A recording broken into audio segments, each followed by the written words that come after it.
My battleship can be upgraded. Chapter 21. After merging with the shipboard Fire Seed, the warship itself also undergoes a qualitative transformation, becoming the carrier for all shipboard modules and possessing its own characteristics. The former refers to the functional modules that all Fire Seed warships possess. A standard Fire Seed warship must have these 5 major modules. A Fire Seed warship without these 5 standard modules is like a cripple, a disabled person, and its combat effectiveness will be greatly affected. The 4 secondary cannons on the battle axe are not shipboard modules covered by the shipboard Fire Seed. They are external equipment included within the scope of the ship hull structure, and their enhancement and growth are linked to the ship hull structure. Similar equipment includes the ship's traction beam generator, gravity generation equipment, life support equipment, and so on. These pieces of equipment are integrated into the ship hull structure, and as the reinforcement level of the ship hull structure increases, the performance of these corresponding pieces of equipment will also be enhanced and improved. Therefore, the upgrade and reinforcement requirements for the ship hull structure are much higher than those for ordinary shipboard modules. For a normal green quality shipboard module, the source points required for upgrade are 200 units, while for the ship hull structure module, it directly increases tenfold. For a normal green quality shipboard module, the mineral resources required for upgrade are basically common minerals, while for the ship hull structure module, it directly jumps to a rare mineral like titanium crystal.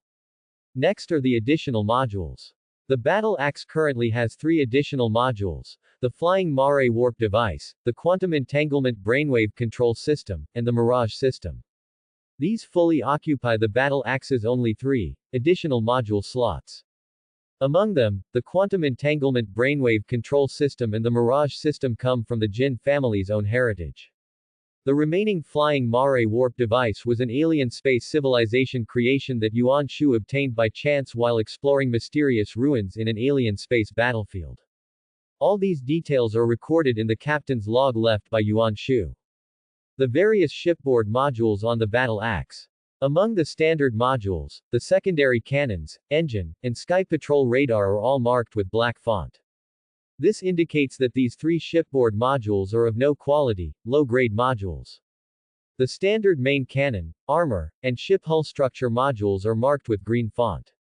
This indicates that these 3 shipboard modules are of green quality, also known as good quality. Their quality is 1 grade higher than low grade. Specifically, their performance is better, and when reinforced and upgraded through source points, the degree of improvement is also higher than that of low-grade shipboard modules. In Wang Dong's eyes, these 6 standard modules were all unremarkable. The main reason Wang Dong values the battle axe so much is actually those 3 additional modules. First is the Quantum Entanglement Brainwave Control System. Although it is only green quality, this module is quite practical. For Wang Dong, it is even more significant. To possess the battle axe without exposing himself to the Jin family's sight and while concealing his identity as captain, the effect of the Quantum Entanglement Brainwave Control System is indispensable. In fact, without the Quantum Entanglement Brainwave Control System, Wang Dong might genuinely not have chosen to become the captain of the battle axe.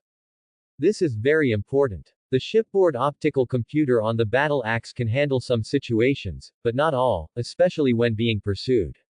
This requires personnel to be on duty on the ship at all times. However, currently, the battle axe's crew consists only of Wang Dong. Without the Quantum Entanglement Brainwave Control System, Wang Dong would have to stay on the battle axe at all times. Such obvious abnormality. Then, it wouldn't take many days for Wang Dong's identity to be quickly exposed. This completely violated Wang Dong's principle of staying out of the Jin family's sight. He did not want to relive the tragic experience of being targeted by a major power during the seedling stage, before he had even begun to develop, as he had before his rebirth. Only by relying on the remote control function of the Quantum Entanglement Brainwave Control System can Wang Dong maintain his original interstellar miner identity on the surface while still being able to command the battle axe at any time. Therefore, at present, the role of the Quantum Entanglement Brainwave Control System is irreplaceable. Next is the Mirage System.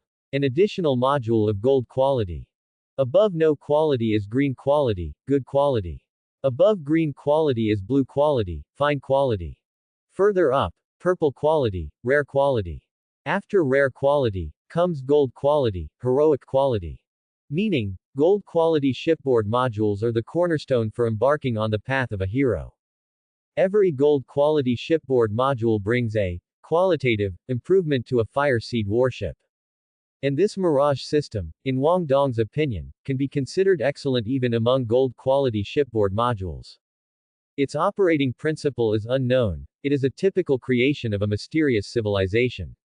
Upon activation, the entire warship will enter a hidden state. This hidden state possesses strong stealth capabilities. The sky patrol radar of ordinary warships cannot detect its whereabouts at all. More crucially, the Mirage system's stealth performance has a very high priority and is not easily interfered with. In the description, the final 60 refers to sky patrol radars with a detection accuracy below 60, which cannot detect this stealth effect. This value has a considerably high threshold. Currently, the Sky Patrol radar on the Battle Axe only has a detection accuracy value of 10. Aside from the charging of high-energy weapons, normal navigation does not affect the duration of the stealth state. Just like the stealth of an assassin, it is a top-tier choice for self-preservation. The Mirage system is undoubtedly the most valuable module on the Battle Axe, even far exceeding the total value of all other shipboard fire seed modules on the entire warship. As for the Flying Mare warp device, it is of purple quality, a rare treasure. As the name suggests, a rare treasure is a precious item. From purple quality upwards, the number of shipboard fire seed modules decreases exponentially. Every shipboard fire seed module of purple quality and above is a precious resource even for the privileged class. Taking Blackstone Baron, the lord of the mining area Starfield where Wang Dong is located, as an example, he does not even possess a single purple quality shipboard fire seed module. And this Flying Mare warp device is also indispensable for the current Battle Axe and Wang Dong. Ordinary engines are suitable for normal cosmic navigation below light speed and cannot enable a warship to break the speed of light. As is well known, distances in the universe are often measured in light years. Speeds below light speed essentially do not possess true cosmic navigation capabilities. Obviously, for a space warship, modules like the Flying Mare warp device are essential. The purple quality Flying Mare warp device on the Battle Axe supports a maximum speed of 100 times the speed of light, and its performance is quite superior for its volume. Even more precious is its additional attribute. Shipboard fire seed modules of blue quality and above will have additional attributes. This additional attribute is often its essence. Rapid warp, for distances within 0.1 light years, ignores the process of deep space jump, arriving instantly. This additional attribute is equivalent to providing the Battle Axe with the ability to teleport within 0.1 light years once every 24 hours. This ability, combined with the stealth effect of the Mirage system, is the greatest contributor to the Battle Axe's repeated escapes from the Jin family's pursuit. With the Mirage system, the Battle Axe's whereabouts will be difficult to track, even if the stealth effect of the Mirage system fails when shipboard fire seed weapons are charging, only allowing for sneak attacks and stealth. And possessing the Flying Mare warp device gives the Battle Axe the ability to quickly relocate. Combining the stealth state with the rapid warp ability makes escaping simply first-rate. If it weren't for being betrayed by human factors, it is believed that Yuan Shu could have continued to roam freely for a long time. This is also one of the reasons why Wang Dong was so determined to get his hands on the Battle Axe. The Mirage system and the Flying Mare warp device, these two additional modules, have already formed the prototype of a tactical system. And whether a fire seed warship has its own unique tactical system is precisely the biggest difference between a cannon fodder and an elite. The core of the Battle Axe's tactical system is already in place. As long as one or two more functionally suitable shipboard fire seed modules are added, the entire tactical system will be complete. In addition, a fire seed warship that truly yearns for the vast sea of stars must possess superluminal navigation capabilities. However, the number of shipboard fire seed modules that have warp capabilities and can be compatible with shipboard fire seed is actually not large. Of course, high-quality modules are very appealing, but the cost is also considerable. The detailed data of each shipboard fire seed module includes its requirements for strengthening and upgrading. Source points are indispensable. The higher the quality of the shipboard fire seed module, the more source points are required for strengthening and upgrading. The gold quality Mirage system requires 5 times the source points for strengthening and upgrading compared to an unranked quality module. In addition to the difference in source points required, the preciousness of high-quality modules is also reflected in the second condition. Modules without quality and green quality modules require the most common and inexpensive minerals or resources for upgrading and strengthening. High-quality modules, however, require precious minerals like titanium crystal from the very beginning. The Yutai mine ore that Wang Dong previously mined was already among the most valuable types of minerals circulating on the market. And the price of titanium crystal is more than 100 times that of Yutai mine ore. And it is not circulated on the market. At this moment, both the Mirage system and the Flying Mare warp device are in a buffered state. Among them, the buffering time for the Mirage system is 11 hours and 23 minutes. The buffering time for the Flying Mare warp device is 6 hours and 52 minutes. Yuan Shu had used them before, and they hadn't finished buffering yet.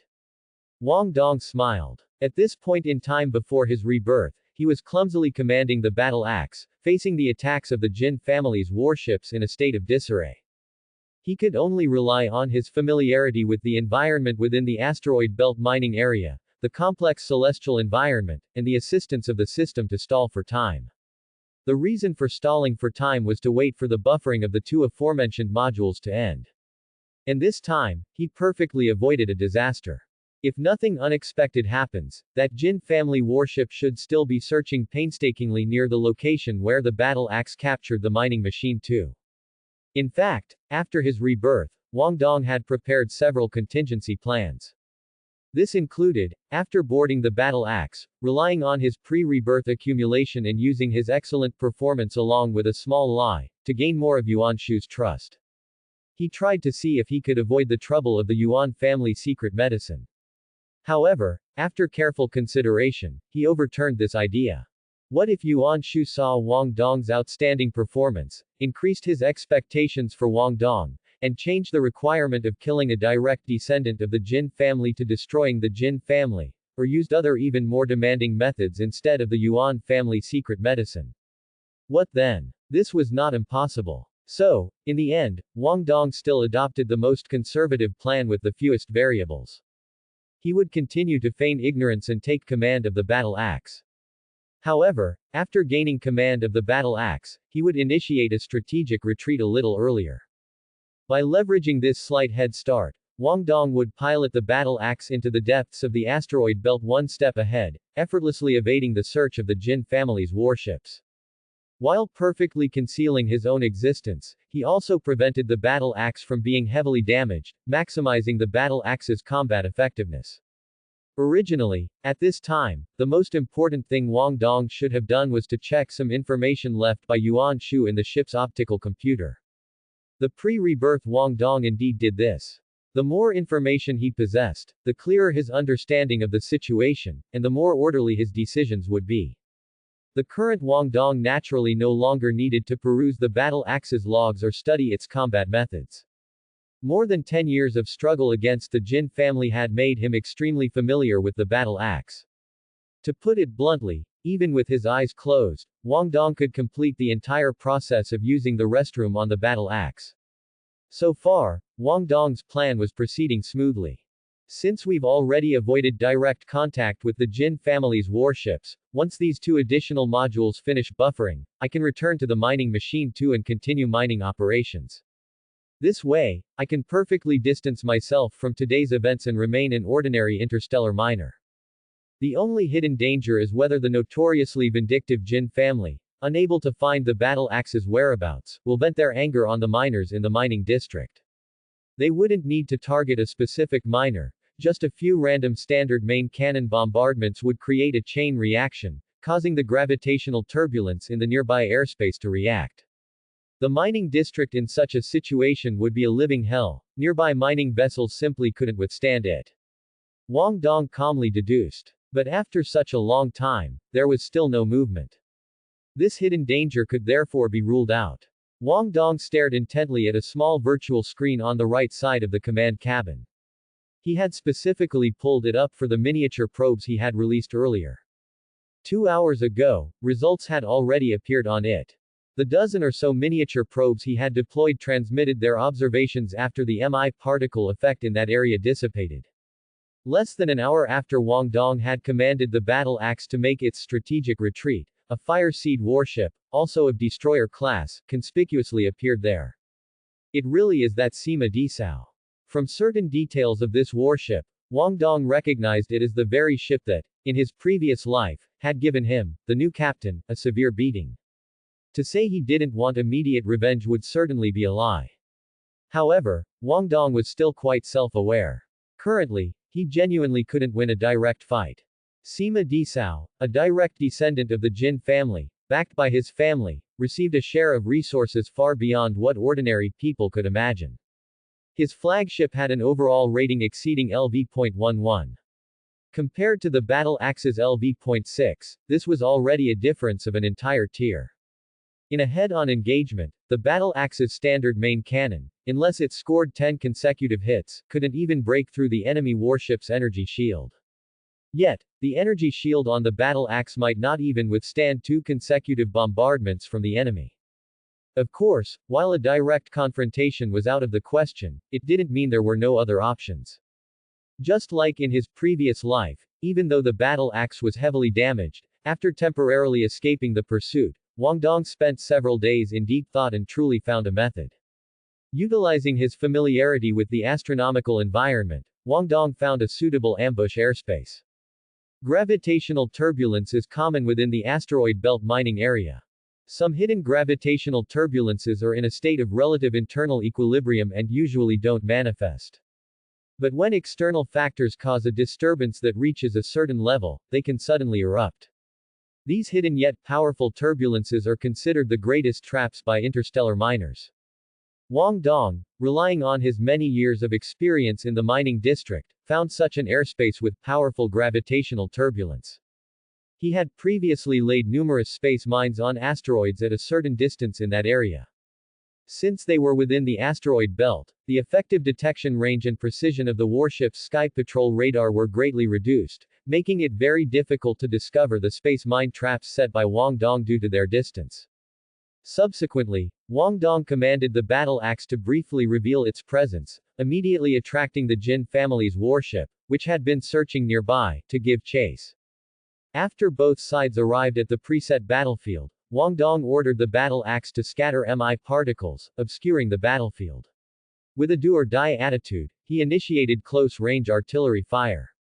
The artillery fire from both sides quickly caused disturbances to exceed the limit, breaking the localized stable equilibrium within the strong gravitational turbulence, and the turbulence suddenly erupted.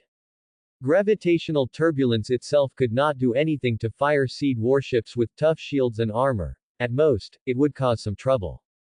However, a large number of asteroids, pre-embedded with aerial mines, rapidly surged into the battlefield due to the turbulence. They were the real trump card.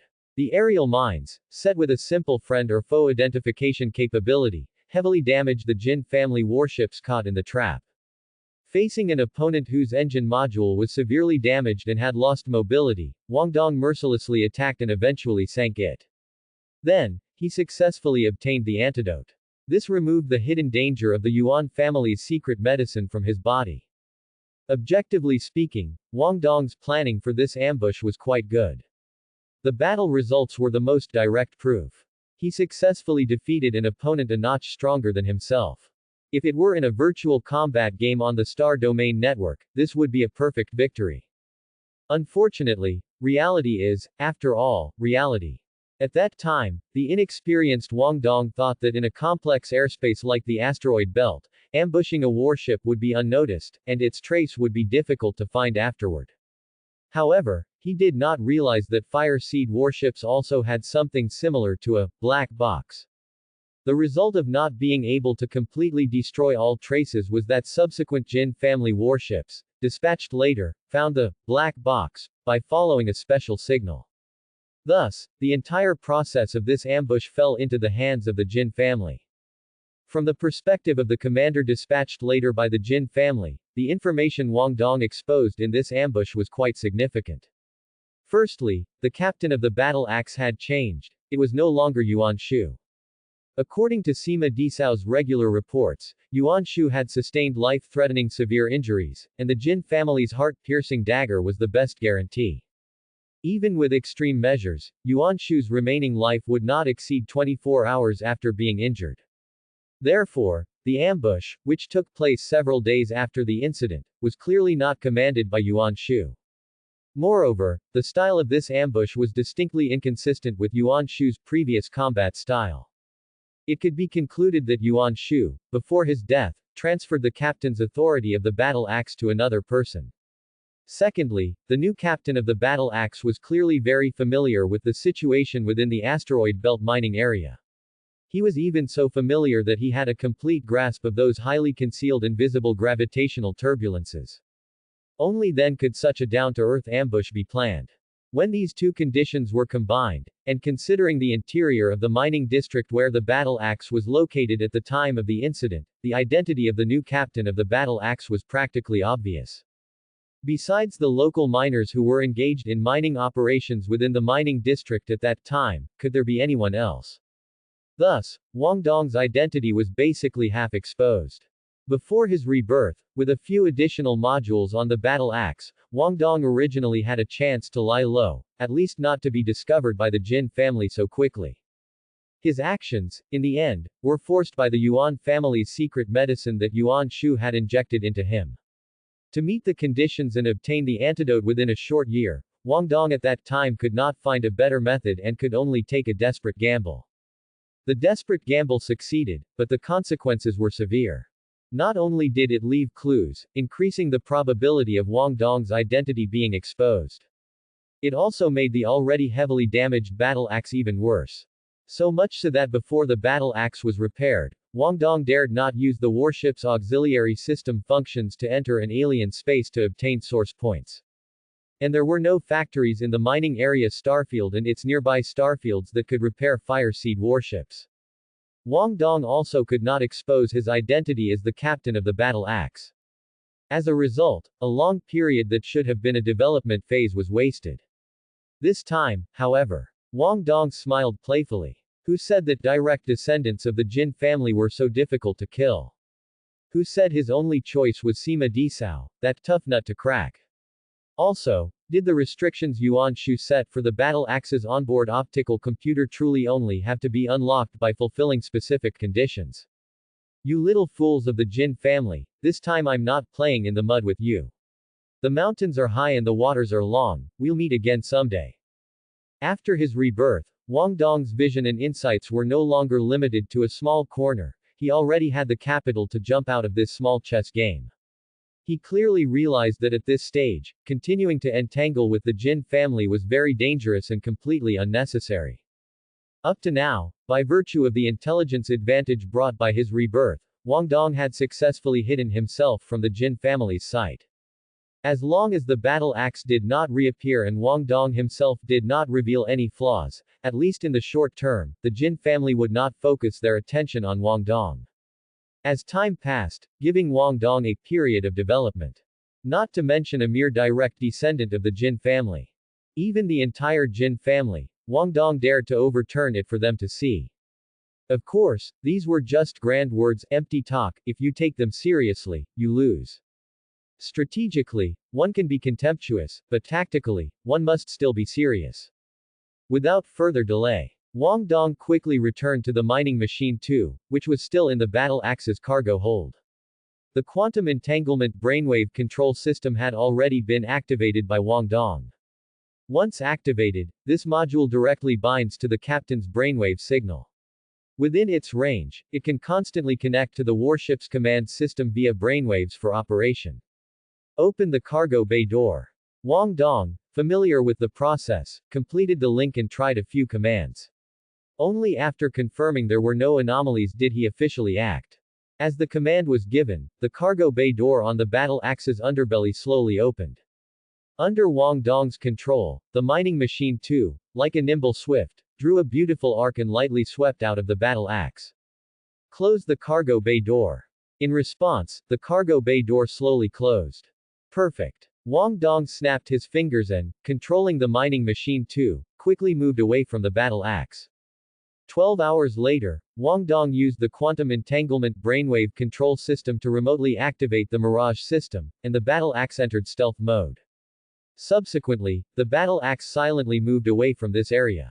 Of course, Wang Dong precisely controlled the distance, not allowing the battle axe to leave the effective range of the quantum entanglement brainwave control system. A day later, just like in previous years, Wang Dong's mining machine 2, laden with considerable gains, safely returned to KQ-03. Land, deliver ore, go home. Everything was as usual. He did not immediately try to use the auxiliary system's functions to send the battle axe into alien space battlefield and begin acquiring source points to strengthen himself. This was due to time constraints. Wang Dong's normal mining time was about 3 days each trip. Each alien space battlefield lasted 24 hours, which is a full day. The entire process of Wang Dong inheriting the battle axe took approximately 2 days, leaving him 1 day to speed up his mining operations. This was to avoid raising any suspicions. Concealing himself was currently the top priority. On KQ-03, the sky was overcast, and the air always carried a rusty smell. This planet did not seem to react to the arrival of the 2 Fire Seed warships. Wang Dong did not do anything extra and went straight home.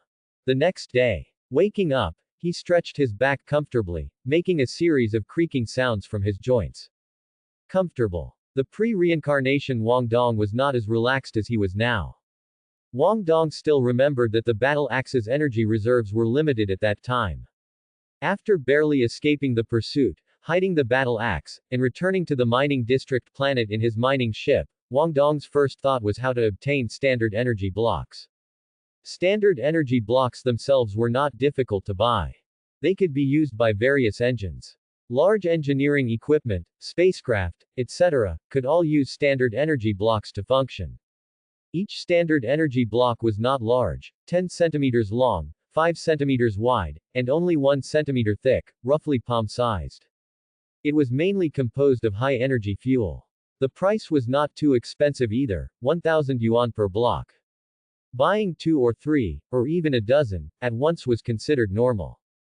But for a behemoth like a Fire Seed warship, a mere dozen standard energy blocks were useless. The Mirage system or the Flying Mare warp device each consumed energy equivalent to 100 standard energy blocks per use.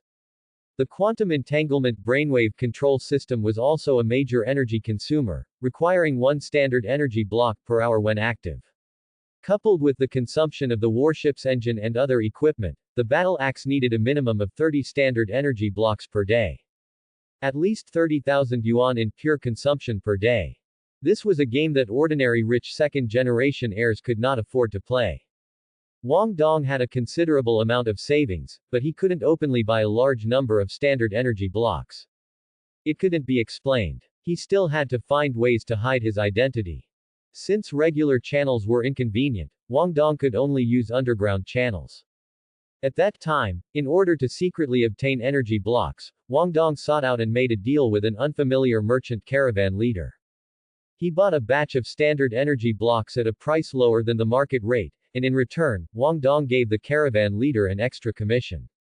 It was costly, but it at least alleviated the energy crisis. He didn't remember who said it, perhaps Lu Xuan. Every step leaves a trace.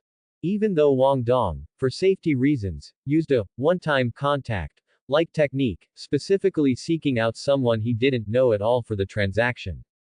Unfortunately, that caravan leader was no pushover either. This was not a world full of NPCs. This caravan belonged to a certain great noble within the Zijing kingdom. And at this time, with the fierce chase between the battle axe and the Jin family's warship in the asteroid belt mining area, the relevant news was no longer a secret in the eyes of the various forces on KQ-03. This included the origins of the 2 Fire Seed warships and the reason for the exchange of fire. Never underestimate the extent of information local powers have in their own territory. Wang Dong's abnormal behavior, combined with the relevant news, allowed the caravan leader to keenly discover the value contained within. It didn't matter that he didn't know Wang Dong, he directly reported the news. Thus, what was originally just the Jin family's pursuit of Wang Dong and the battle axe now had another participant.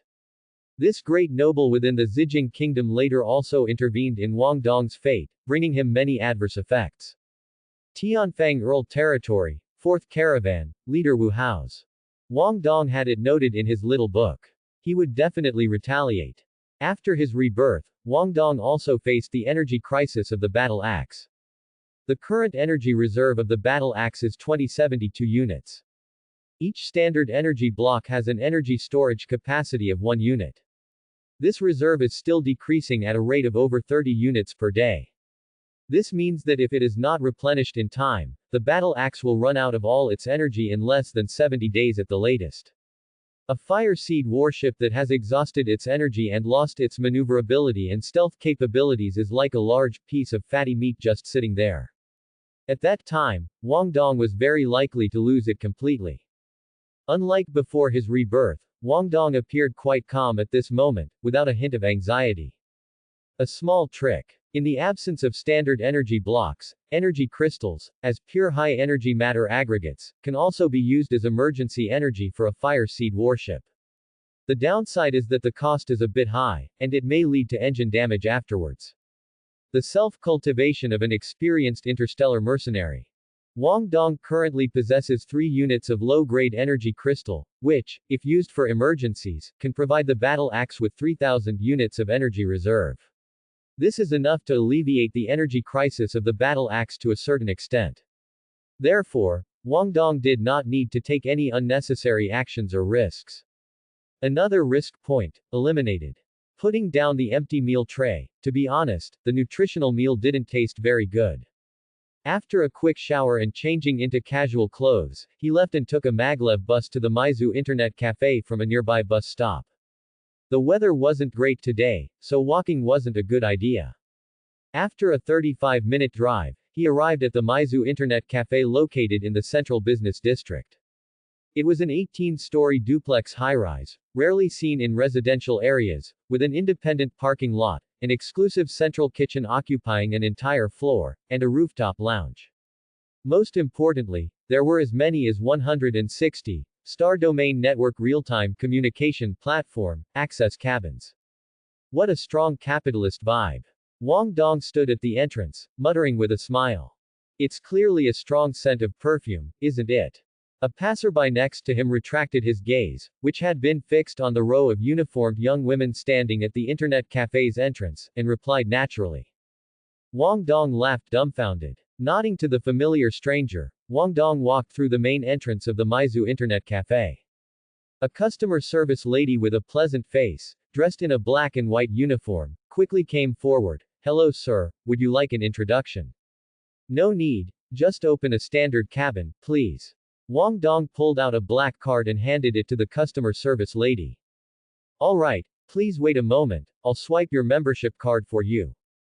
The customer service lady smiled as she took Wang Dong's membership card and swiped it twice with a beep on her wrist-mounted portable terminal. Alright, sir, please proceed to access cabin 412 on the 4th floor. Maizu Internet Cafe wishes you a pleasant game. Thank you. In the lobby on the 1st floor, there were many promotional advertisements for virtual games. Star Sea Conquest, 1000 Ship Brawl Mode now online. Wang Dong chuckled, a nostalgic smile on his face. It was the holographic Star Domain Network real-time battlefield strategy game that Wang Dong had mentioned to Yuan Shu when he was on the battle axe. Players take on the role of a warship captain, commanding their own warship to engage in battles with others. According to Wang Dong's normal habits, he would visit an internet cafe 2 to 3 times a month. Each time he went to an internet cafe, at least 90% of his time was spent in Star Sea Conquest. To avoid appearing unusual, Wang Dong followed his normal routine and came to the Maizu Internet Cafe. He lay down in the black access cabin, 3 meters long and 1.5 meters wide, pressed the start button on his right-hand side, the hatch sealed, and a soft female voice sounded in his ear. Would you like to connect to the Star Domain Network? Connect. Confirmation complete. Amethyst Kingdom Telecom is at your service. Opening his eyes again, Wang Dong was already in outer space, surrounded by twinkling starlight, and a massive star in the zenith direction emitted light and heat, which was the star of the mining district galaxy. What was the name of the star in the mining district galaxy? Wang Dong had forgotten. Was it KQH1? A nobody, who would care? Just like Wang Dong before his rebirth, and Wang Dong at this moment. Log into Star Sea Conquest.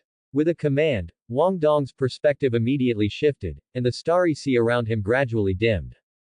In its place was a steel behemoth, rapidly growing larger from the distant horizon of his vision, finally stopping before Wang Dong.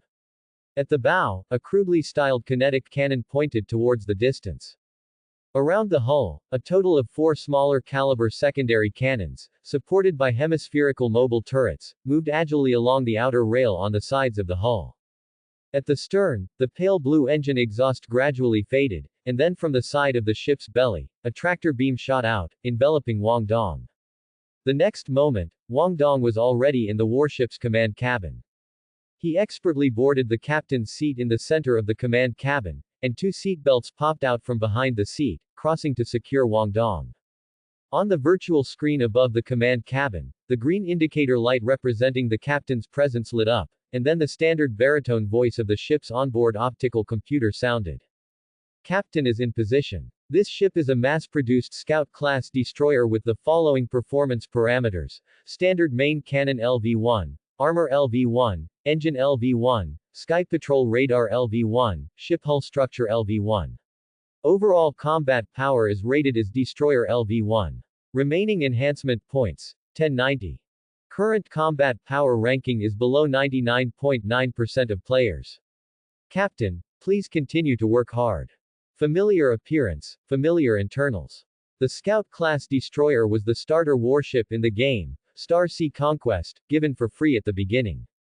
Its prototype was based on the initial form of a Fire Seed warship. Of course, there were definitely differences. Firstly, it lacked the battlefield killer MI particle, and secondly, the initial warship did not provide an energy shield module. This was to ensure smooth gameplay and playability. A game is still a game. Wang Dong's original intention for playing this game was to familiarize himself with warship controls and combat.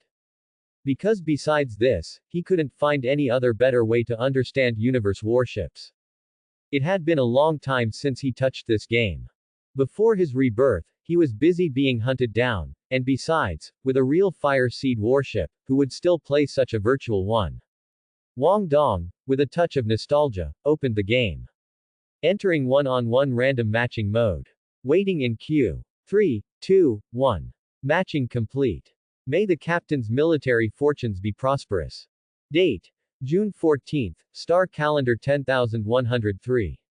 Terrain: Asteroid Belt, radius 1 light minute. Note: light minute refers to the distance light travels in 1 minute. 1 light minute is approximately 18 million kilometers.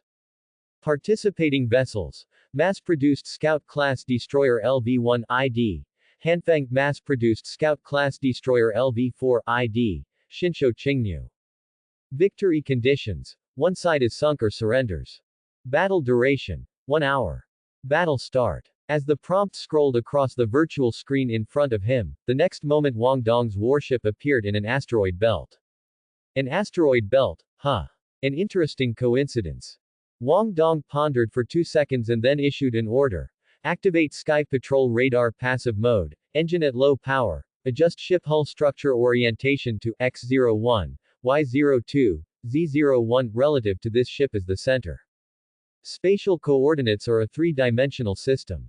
The initial center point definition is for establishing a complete coordinate system.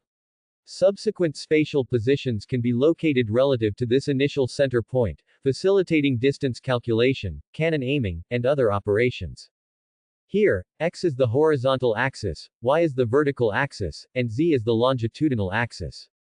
In an asteroid belt, the exploration function of the Sky Patrol radar would be somewhat affected. Without the energy reactions of a standard main cannon or a full-power engine, a Sky Patrol radar at only LV-1 would be unable to clearly distinguish between a warship and an asteroid.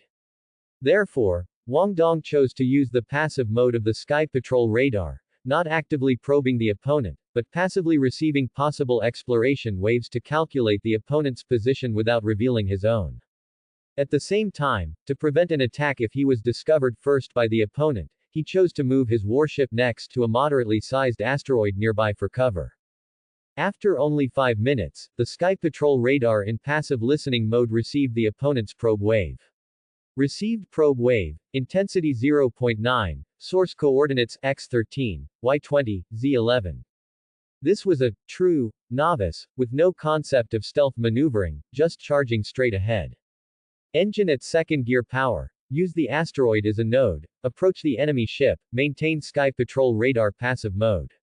Yes, Captain. This ship's engine is at second gear power. Path map modeling complete. Beginning to approach the enemy ship. Estimated contact time 8 minutes and 23 seconds. Shinsho Qingyu's active probe wave never stopped. Based on the changes in his position, his travel speed could be determined. Even though Wang Dong only engaged the second to last gear out of 5 engine power levels, the speed at which the two sides were approaching each other was not slow. After a mere 5 minutes. Enemy ship position x10, y10, z05 distance 0.3 light minutes. The ship's onboard optical computer automatically prompted as they entered the standard main cannon's range. Wang Dong observed the surrounding environment. There were still many asteroids nearby for concealment, but if he got any closer, Shinsho Qingyu's Sky Patrol radar might detect the engine's energy reaction, thus revealing his whereabouts. Engine power off, maintain silent state. After a brief thought, Wang Dong issued a new command. Shinsho Qingyu's warship was still approaching at high speed. Wang Dong's current position was on the flank of Shinsho Qingyu's direction of travel. The LV-1 destroyer's standard main cannon was a kinetic energy projectile type. Although its effective range was relatively far, its projectile speed was limited. To ensure accuracy, the closer the distance, the better, especially in a situation that could create an ambush effect. Enemy ship position x10, y03, z00 distance 0.12 light minutes. 2 minutes later, the moment arrived. At this point, Shinsho Qingyu's warship's trajectory formed an angle close to 90 degrees with the plane of Wang Dong's warship, and the distance had already closed to the limit of reaction speed. Standard main cannon maximum charge, auto fire after locking onto the enemy ship. Charging countdown 10, 9, 8, 7. Warning, charging reaction has been detected by the enemy ship. Such a close-range standard main cannon charging reaction could not possibly go undetected, but it didn't matter, the distance was too close. Continue charging. Wang Dong shouted. 3, 2, 1, standard main cannon fired. Although Shinsho Qingyu's warship detected the standard main cannon charging reaction in close proximity and initiated automatic evasion immediately, the distance was too short. The high-energy projectile launched from Wang Dong's warship's standard main cannon struck the rear flank of the Shinsho Qingyu warship, causing the armor at the point of impact to shatter and fly off. Shinsho Qingyu's warship was propelled by the powerful kinetic energy, briefly lost its balance, and began to spin while tilting. Estimated 80% damage to enemy ship's rear armor, 30% decrease in engine thrust. Our ship's standard main cannon recharge time, 50 seconds. Engine at third gear, approach the enemy ship from the zenith. Standard main cannon automatically locks on and attacks, prioritizing the enemy ship's engine. After issuing the commands, Wang Dong relaxed, leaning back into the comfortable captain's chair. The Shinsho Qingyu warship, having briefly lost its balance, was temporarily unable to retaliate. Just a few more standard main cannon bombardments, and it could be eliminated. As for approaching the enemy ship, it was to further increase the hit rate. Approaching from the zenith was to avoid the Shinsho Qingyu warship's standard main cannon firing arc, preventing it from lashing out in desperation. An effortless victory. This opponent was a bit too weak. I hope to be matched with a better opponent next round, Wang Dong muttered with a smile. Not only did Wang Dong, after his rebirth, possess over 10 years of experience operating Fire Seed warships and extensive combat experience, even before his rebirth, Wang Dong was considered a minor expert in Star Sea conquest, easily dealing with rookies of this caliber. 1 minute later, the second standard main cannon shot accurately hit the Shinsho Qingyu warship's engine, causing engine damage. At this point, the outcome of the battle was decided. The Shinsho Qingyu warship, having lost thrust, was utterly defenseless, serving only as a target. Defeat was only a matter of time. Mass-produced reconnaissance-class destroyer LV-1 ID, Shinsho Qingnu, sent a communication request to this ship. Suddenly, a communication request was received by the onboard optical computer. Wang Dong saw that it was from his opponent, Shinsho Qingnu. He initially didn't want to bother, as such communications usually consisted mostly of insults. However, on second thought, it was the first communication of the night, so accepting it wouldn't hurt. Connect communication. Communication connected. Boss, don't shoot. Let's talk, let's talk. As soon as the communication connected, an anxious male voice came through. Oh, this attitude is quite proper. Wang Dong was slightly surprised, it wasn't an insult. Standard main cannon charging stopped. Since the attitude was decent, Wang Dong didn't mind spending a few minutes listening to what the other party had to say. Peaceful game, peaceful society. Thank you, boss, for sparing my life. Judging by the voice, it seemed to be a young man, speaking a bit fast, reflecting the speaker's anxious mood. Something wrong? Wang Dong asked casually. Brother, look, can we make a deal? My win rate is about to drop below 50%. Can you please be generous and let me win this round? I'll naturally offer you a token of my appreciation. Hearing Wang Dong's voice, Shinsho Qingnu immediately changed his address, directly calling him, brother. What token of appreciation? Wang Dong was slightly taken aback and subconsciously looked for the interface, opening Shinsho Qingnu's record panel. ID, Shinsho Qingnu, 148 wins, 103 losses, 45 draws, 50% win rate. Indeed, his win rate was about to drop below 50%. As long as you let me win, brother, send me your communication number, and I'll immediately send you a small gift pack. Shinsho Qingnu quickly replied. Wang Dong understood that he had encountered the legendary, money power player. The small gift pack was the lowest tier of paid gift packs in Star Sea Conquest. Wang Dong himself wasn't lacking this small amount of money. But that didn't mean Wang Dong should decisively reject Shinsho Qingnu's suggestion with an attitude of, I don't care about money, I'm a real man. An insignificant game versus a young man's small self-esteem, which was more important. Who hasn't been young? A good deed a day, consider it done. Alright then, communication number ***59. I'll surrender as soon as the gift pack arrives. If you don't trust me, then forget it, Wang Dong said with a smile. How could I not trust you, brother? You're clearly a skilled player, you wouldn't trick me for a small gift pack. I've transferred it, please check, brother. Shinsho Qingnu was quite straightforward and spoke very nicely. Wang Dong focused slightly, and his personal intelligent terminal's information interface popped up, indeed showing a new message. User with communication number ***31 has sent you a small gift pack, with the message, brother, please let me off, please check. Wang Dong clicked to claim it, and the gift pack benefits were successfully credited. It was nothing more than small items like decorations for the command cabin. Alright, I've received your token of appreciation. Requesting to initiate surrender. Request approved. ID, Hanfeng, esteemed player, do you confirm initiating surrender? Once confirmed, a 1-minute countdown will begin. Confirm. Countdown begins. 60. 59. 58. Wang Dong decisively initiated the surrender request. Amidst Shinsho Qingnu's profuse thanks, the match ended with Wang Dong's defeat. Casually rejecting Shinsho Qingnu's friend request, Wang Dong did not immediately open the next match. Instead, he first opened his own record panel. ID, Hanfeng, 564 wins, 421 losses, 160 draws, 49.26% win rate. Tisk tisk, this win rate is a bit awkward. But it's understandable, all he used were unenhanced starter ships, and each battle was considered an over-leveled challenge. The main reason Wang Dong's win rate hasn't reached 50% is largely due to being overwhelmingly outmatched in performance by his opponents. After the debriefing, Wang Dong was ready to continue the game. Wang Dong usually plays for 4 hours each time. According to the 1:8 virtual game time ratio of Star Sea Conquest, the actual game time is 32 hours. Although from Wang Dong's current perspective, the operations in the game Star Sea Conquest have many fewer practical elements compared to a real Fire Seed warship. But it's simple. It's a good way to pass the time without much mental effort. Continue to enter one-on-one random matching mode. Waiting in queue. 3, 2, 1, match complete. May the captain's martial endeavors be glorious. It was still the familiar electronic voice, still the familiar feeling.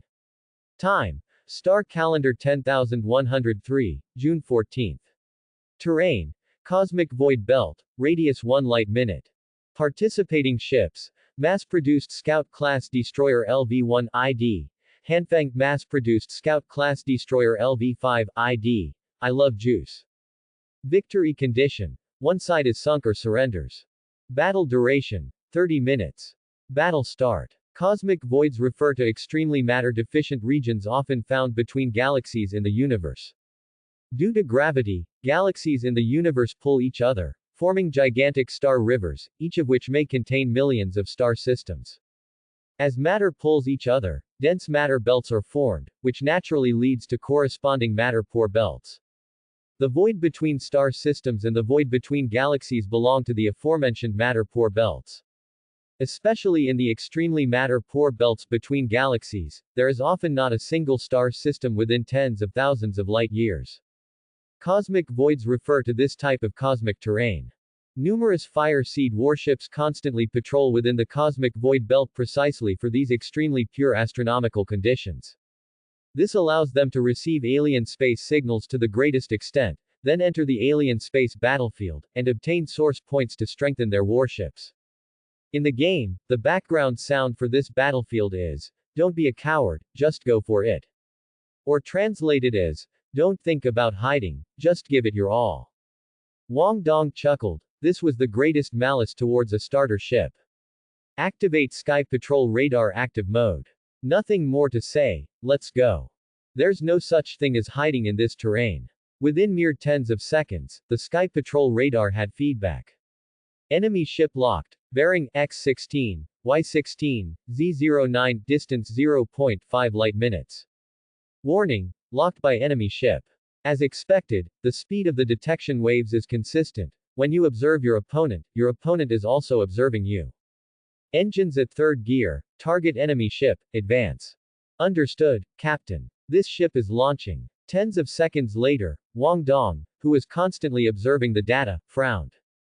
This speed, the engine must have been enhanced. Through tens of seconds of observation, the acceleration of I Love Juice's warship clearly exceeded the acceleration that an LV-1 engine could provide at full power. It was evident that the opponent's engine had been enhanced to LV-2. Looks like he's not a pure novice. In the game, enhancing an engine from LV-1 to LV-2 costs 200 enhancement points, and enhancing a standard main cannon from LV-1 to LV-2 also costs 200 points. Most players prioritize offense, so players who have enhanced their engine to LV-2 have probably already enhanced their standard main cannon to LV-2 first. A bit of pressure. Wang Dong smiled slightly. An unenhanced LV-1 armor, facing an LV-2 standard main cannon, would result in defensive collapse upon impact. If the same part were hit a second time, there's a high probability of it being directly pierced, leading to the ship sinking. Mainly, the game omits the energy shield module, which prevents many delaying tactics from being used. While speeding up the game process, it also reduces the fault tolerance rate. Of course, if a direct confrontation isn't possible, Wang Dong isn't without options. He'd been through so many real battles, he wouldn't simply surrender. Enemy ship bearing X10, Y01, Z01, distance 0.3 light minutes. 2 minutes later, both sides entered standard main cannon range. I Love Juice fired first. Wang Dong did not order the standard main cannon to charge. The hit rate at extreme range was not high, and the opponent's engine had a higher enhancement level, making it more maneuverable, so there was no need to waste firepower. Full power to directional adjustment engines, random evasion. Wang Dong immediately ordered. The directional adjustment engines are located on the sides of the warship, used for balance adjustment and assisting in adjusting the direction of travel. The mass-produced Scout-class destroyer has 4 directional adjustment engines, located on the 4 side hulls of the warship. Evasion complete, enemy standard main cannon recharging. Tens of seconds later, a high-energy projectile streaked past hundreds of kilometers below Wang Dong's warship. 50-odd seconds later, a second high-speed projectile streaked past the side of Wang Dong's warship, barely 100 kilometers away. In space, that distance is considered a close shave. Distance 0.15 light minutes. Wang Dong still did not order the standard main cannon to charge. Switch to manual operation mode. Understood, Captain. Manual operation mode switch countdown. 3, 2, 1. Switch complete. May the captain achieve swift success. Ha ha ha, Scout, charge. Wang Dong felt a surge of passion, his eyes narrowed slightly, and the 8-directional joystick in his hand controlled the Scout warship to perform a series of irregular evasive maneuvers, rapidly approaching. I love juice. Distance. 0.1 light minutes. The third high-energy projectile flew past 87 kilometers away. The sudden acceleration in manual evasion tactics caused the Sky Patrol Radar Fire Control System's calculation model on the I Love Juice warship to lose accuracy. Even with closer proximity, the hit rate did not improve. Both sides are on a high-speed head-on collision. A distance of 0.1 light minutes is not enough to fire the next round of standard main cannon. The second round is next. After spotting Wang Dong, I Love Juice adopted a full-speed approach strategy, consistently maintaining high speed. Wang Dong's warship, having executed a full-speed assault, had also reached the upper limit of what its ship hull structure could support. With both sides on a head-on collision, the 0.1 light-minute distance would be zeroed out in less than 20 seconds. This amount of time was not enough for I Love Juice's standard main cannon to charge, reload, and fire. My standard main cannon hasn't fired since the battle began, nor has it been hit. The opponent doesn't know my warship's enhancement level, so he doesn't dare to slow down at the risk of being hit. Therefore, whether I can win depends on the upcoming head-on collision. Without needing to consciously judge, Wang Dong instinctively reached this conclusion. This was the result of extensive experience at work. The higher the speed of the warship, the lower the hit rate. Without knowing that Wang Dong's standard main cannon was only LV1, I Love Juice did not adopt the strategy of slowing down to extend the head-on collision time and increase the number of artillery rounds. Instead, he chose a full-speed head-on collision, with the intention of circling back for engagement after passing each other. This was a cautious combat method, but it also gave Wang Dong an opportunity. Main engine thrust decreasing, number 1 directional adjustment engine fully powered. Standard main cannon begins charging in 10 seconds, countdown 10, 9, 8, 7, 6, 5, 4, 3, 2, 1, begin charging. In the virtual starry sky, Wang Dong's warship's thrust suddenly decreased, while the directional adjustment engines on the upper side of the warship fully ejected a brilliant blue flame. As the two warships rapidly approached each other, it was visibly apparent that Wang Dong's warship, which had originally been facing I Love Juice's warship bow to bow, now had its bow tilting upwards while simultaneously turning towards the underside of I Love Juice's warship. If the two ships were originally on a head-on collision on the same plane, then now, I Love Juice's warship continued to advance in the same direction.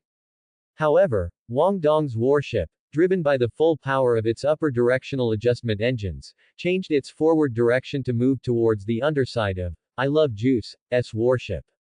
The two ships were about to crisscross, one above and one below. At this moment, Wang Dong's warship's bow was tilted upwards, and the direction it faced would be the underbelly of I Love Juice's warship. The underbelly of I Love Juice's warship would be completely exposed to the standard main cannon attack range of Wang Dong's warship at the moment of intersection. Standard main cannon charging countdown 10, 9, 8, 7, 6, 5, 4, 3, 2, 1, charging complete. Head-on collision intersection countdown 10, 9, 8, 7, 6, 5, 4, 3, 2, 1, ships intersect. Standard main cannon fire. The standard main cannon's first shot did not require reloading, only charging, which took only 10 seconds. At this moment, Wang Dong's strategy of not firing a single shot earlier yielded the best reward. As the standard main cannon fired, a high-speed projectile shot out. At extremely close range, it accurately hit the underside of the tail engine of I Love Juice's warship, directly damaging I Love Juice's warship's engine. Although I Love Juice's warship's onboard optical computer made some temporary adjustments, the initiative was lost. The warship, unable to drastically adjust its hull, could not evade the bombardment from such close range and was hit in a critical spot. Enemy ship engine damage 60%, output reduced by 90%. The enemy ship damage assessment alert from the onboard optical computer sounded like a heavenly melody. This ship's ship hull structure damage 13%, engine output reduced by 5%. In stark contrast was the damage assessment alert for his own ship. Such intense maneuvering was a heavy load for Wang Dong's warship, which only had a LV-1 ship hull structure. Damage to the ship hull structure was perfectly normal. 2 or 3 more such maneuvers and the hull could even break apart and be destroyed. However, this was not important, because Wang Dong had already gained a decisive advantage.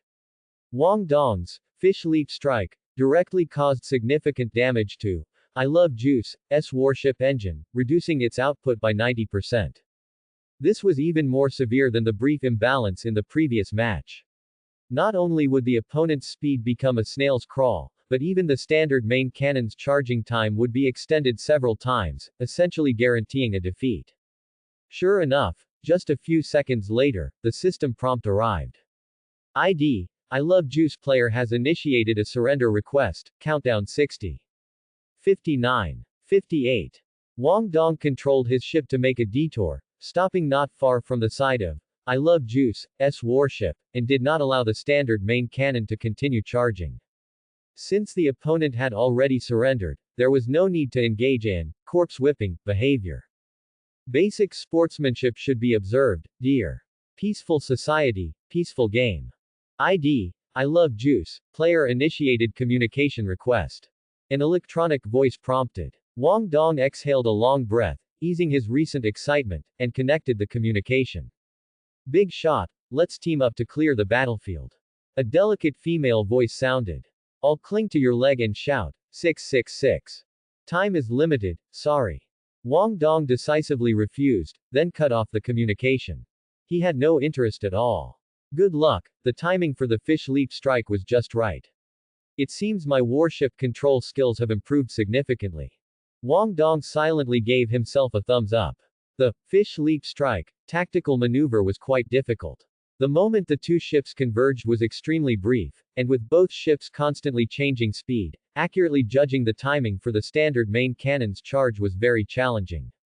It truly required a certain amount of luck. The standard main cannon fired immediately after charging, at least on destroyers, which placed high demands on the captain's judgment.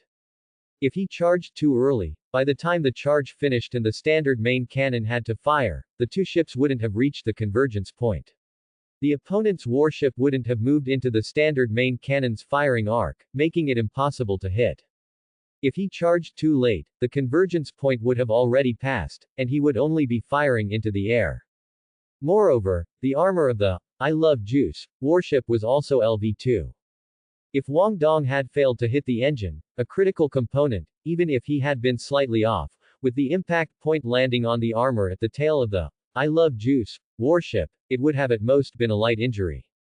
Once, I Love Juice recovered and realized Wang Dong's standard main cannon was only LV1, then by simply reducing her ship's speed and dragging the battle into endless cannon fire rounds, Wang Dong's defeat would have been predictable.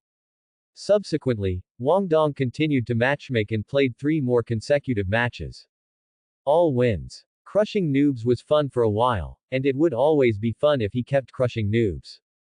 That's a lie. Constantly crushing noobs would also get boring. Initially, he still had some interest. But after a few rounds, that bit of nostalgic interest gradually faded. After all, he was no longer the naive youth he once was. Star Sea Conquest held little attraction for Wang Dong anymore. Exit Star Sea Conquest. After confirming the command, Wang Dong's perspective withdrew from the warship. The warship gradually moved away, finally turning into a small icon suspended in the zenith direction. Just as Wang Dong was about to look at other applications, a message notification suddenly popped up. Your friend, ID 222, is online. This was a game message notification from Star Sea Conquest. Warm memories flooded his mind. Wang Dong had played Star Sea Conquest for over 3 years. He didn't have many in-game friends, but he did have dozens. 222 was the one he got along with best. Because she, like Wang Dong, chose to always use the unenhanced, basic starter ship.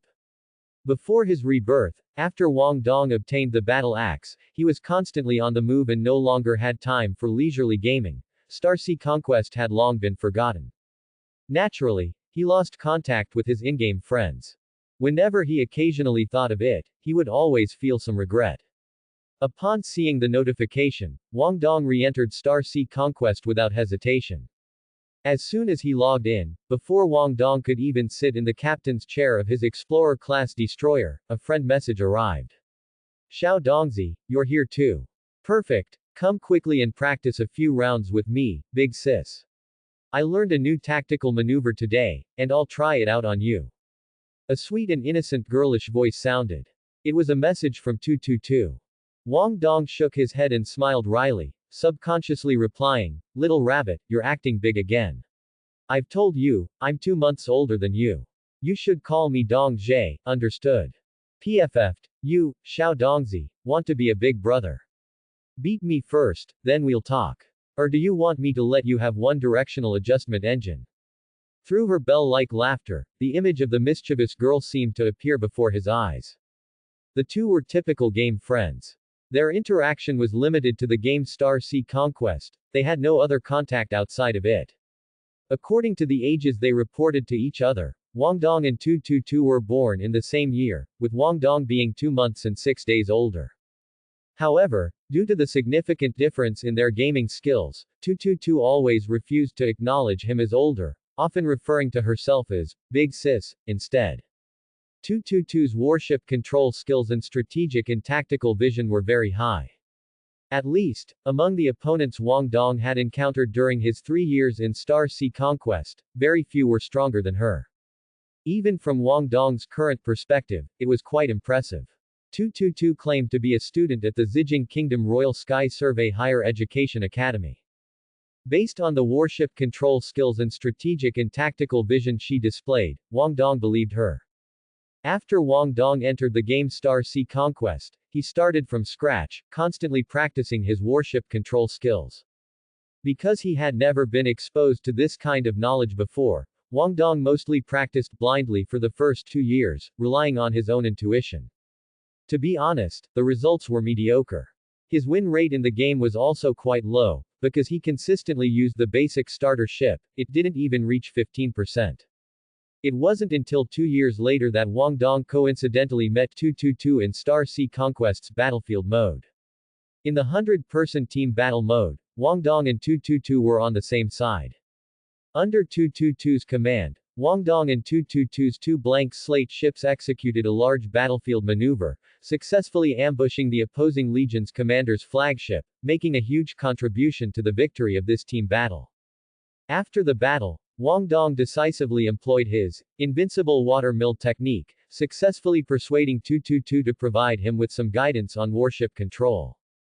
Perhaps, as 222 later revealed, she was a student at the Royal Sky Patrol Higher Education Academy. 222 subsequently demonstrated her systematic and solid ship combat theory and control methods during their one-on-one instructional battles with Wang Dong. This instructional battle enlightened Wang Dong, clarifying his direction for improvement. Afterward, Wang Dong's practice in Star Sea Conquest truly began to count as training. He started by practicing basic skills, from controlling the warship's movement, strafing, and firing, then progressed to more advanced combined maneuvers such as fine-tuning warship speed, changing orientation, and irregular tactical evasion, and finally to some simple tactical maneuvering actions. Even though it was just a virtual game, the operations within it were, to some extent, similar to real ship operations. Over the next year, Wang Dong steadily solidified his foundation, and his win rate in the game gradually climbed from less than 15% to nearly 50%, achieving a qualitative leap. This achievement was fully realized after Wang Dong took over the battle axe before his rebirth. If he hadn't had the foundation built through training in Star Sea Conquest, Wang Dong would not have been able to delay the Jin family's warships for so long during the pursuit. In terms of warship control, it could be said that 222 was Wang Dong's introductory teacher. Therefore, Wang Dong was very grateful to 222.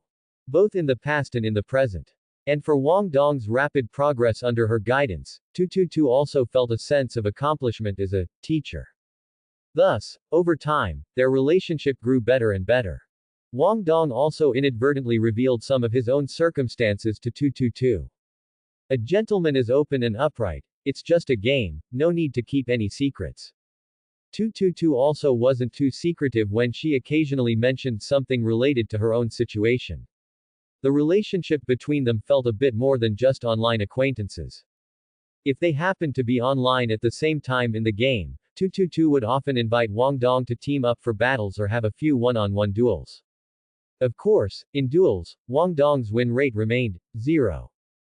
To 222's challenge, Wang Dong smiled and replied with his usual line. Same old, sing a nice song for your big brother, and he'll lie down and let you abuse him. Bah, how shameless. Tonight, I won't abuse you, to avoid hurting your fragile self-esteem.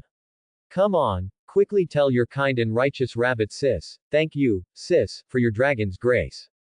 222 lightly chided with a smile.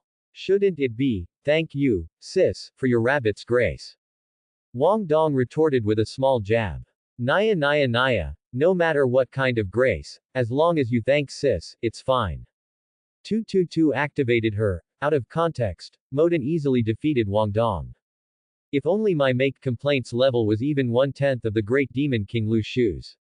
Wang Dong was knocked out in one hit, not blaming the enemy for having a Gundam, but only himself for being too pathetic. Verbal sparring was Wang Dong's weak point. By the way, little rabbit, you said you were a student at the Zijing Kingdom Royal Sky Patrol Higher Education Academy, is that true? Suddenly remembering something, Wang Dong decisively changed the topic. As expected, Xiao Dongzi can only last one round, he's already using his topic shift, escape. You really are a Battle 5 scum, as you call yourself, Naya Naya Naya. 222 first stomped hard on the already defeated Wang Dong, then still answered his question. Rabbit sis doesn't change her name or surname, she is indeed a first-year freshman at the Zijing Kingdom Royal Sky Patrol Higher Education Academy. Of course, in a few months, she'll be a second-year senior. What's wrong, Xiao Dongzi, are you trying to send a gift to your rabbit sis? We have fully enclosed military-style teaching here, so you can't get in. Actually, I just wanted to ask if all students at the Royal Sky Patrol Higher Education Academy are as strong as you. Wang Dong had originally wanted to ask 222 if she wanted to meet up, or something similar. But before the words could even leave his mouth, they were immediately thrown back at him. You wish. This rabbit sis is a seeded player ranked in the top 3 of her entire grade, she's not someone that just any Tom, Dick, or Harry can compare to. 222 replied as a matter of course. Top 3 overall. My apologies, so you are such a little rabbit. Wang Dong habitually quipped. No matter how small the rabbit, she's still sis, Xiao Dongzi. If you're not convinced, come fight, alright. I'll let you have one directional adjustment engine. 222 huffed softly. Wang Dong, let's discuss Yang Yang's new book instead. He decisively retreated in defeat. Another one-round KO. Yang Yang is a best-selling author from the Goldfinch Federation, known for his delicate prose. Starry Sky Dragon Slayer, I know that one, ha ha ha, but I haven't read it. I haven't read any of Yang Yang's books. If you haven't read any, then why do you know about it? All the boys in the academy love it. They even use the martial arts from the books written by Yang Yang to give nicknames to tactical maneuvers. The Sky Top Assault is called Flying Dragon in the Sky, and the 3-stage charge is called Regretful Dragon's Roar. It's hilarious. 222 imitated the boys in the academy, those martial arts fanatics, performing in the Simulation Battle public channel, and she couldn't stop laughing at her own performance. Ha ha ha, that's really interesting. Wang Dong listened to 222's clear laughter, like a summer wind chime, and imagined the scene during warship dogfights when various move names would occasionally burst out in the public channel. Brother, take this, flying dragon in the sky. You dodged it. No worries, this is a combo. Watch my regretful dragons roar combo. Huh, you dodged that too. Oh, brother, your shifting stars move is a bit fierce. I'd better hidden dragon, do not use, and flash away first. It was truly filled with an inexplicable sense of humor. The two chatted about everything under the sun for a while longer, and before they knew it, over an hour had passed. Oh no, I didn't realize we chatted for so long. I haven't done my tactical maneuver practice today, Xiao Dongzi, it's all your fault. 222 finally remembered the important matter and pouted.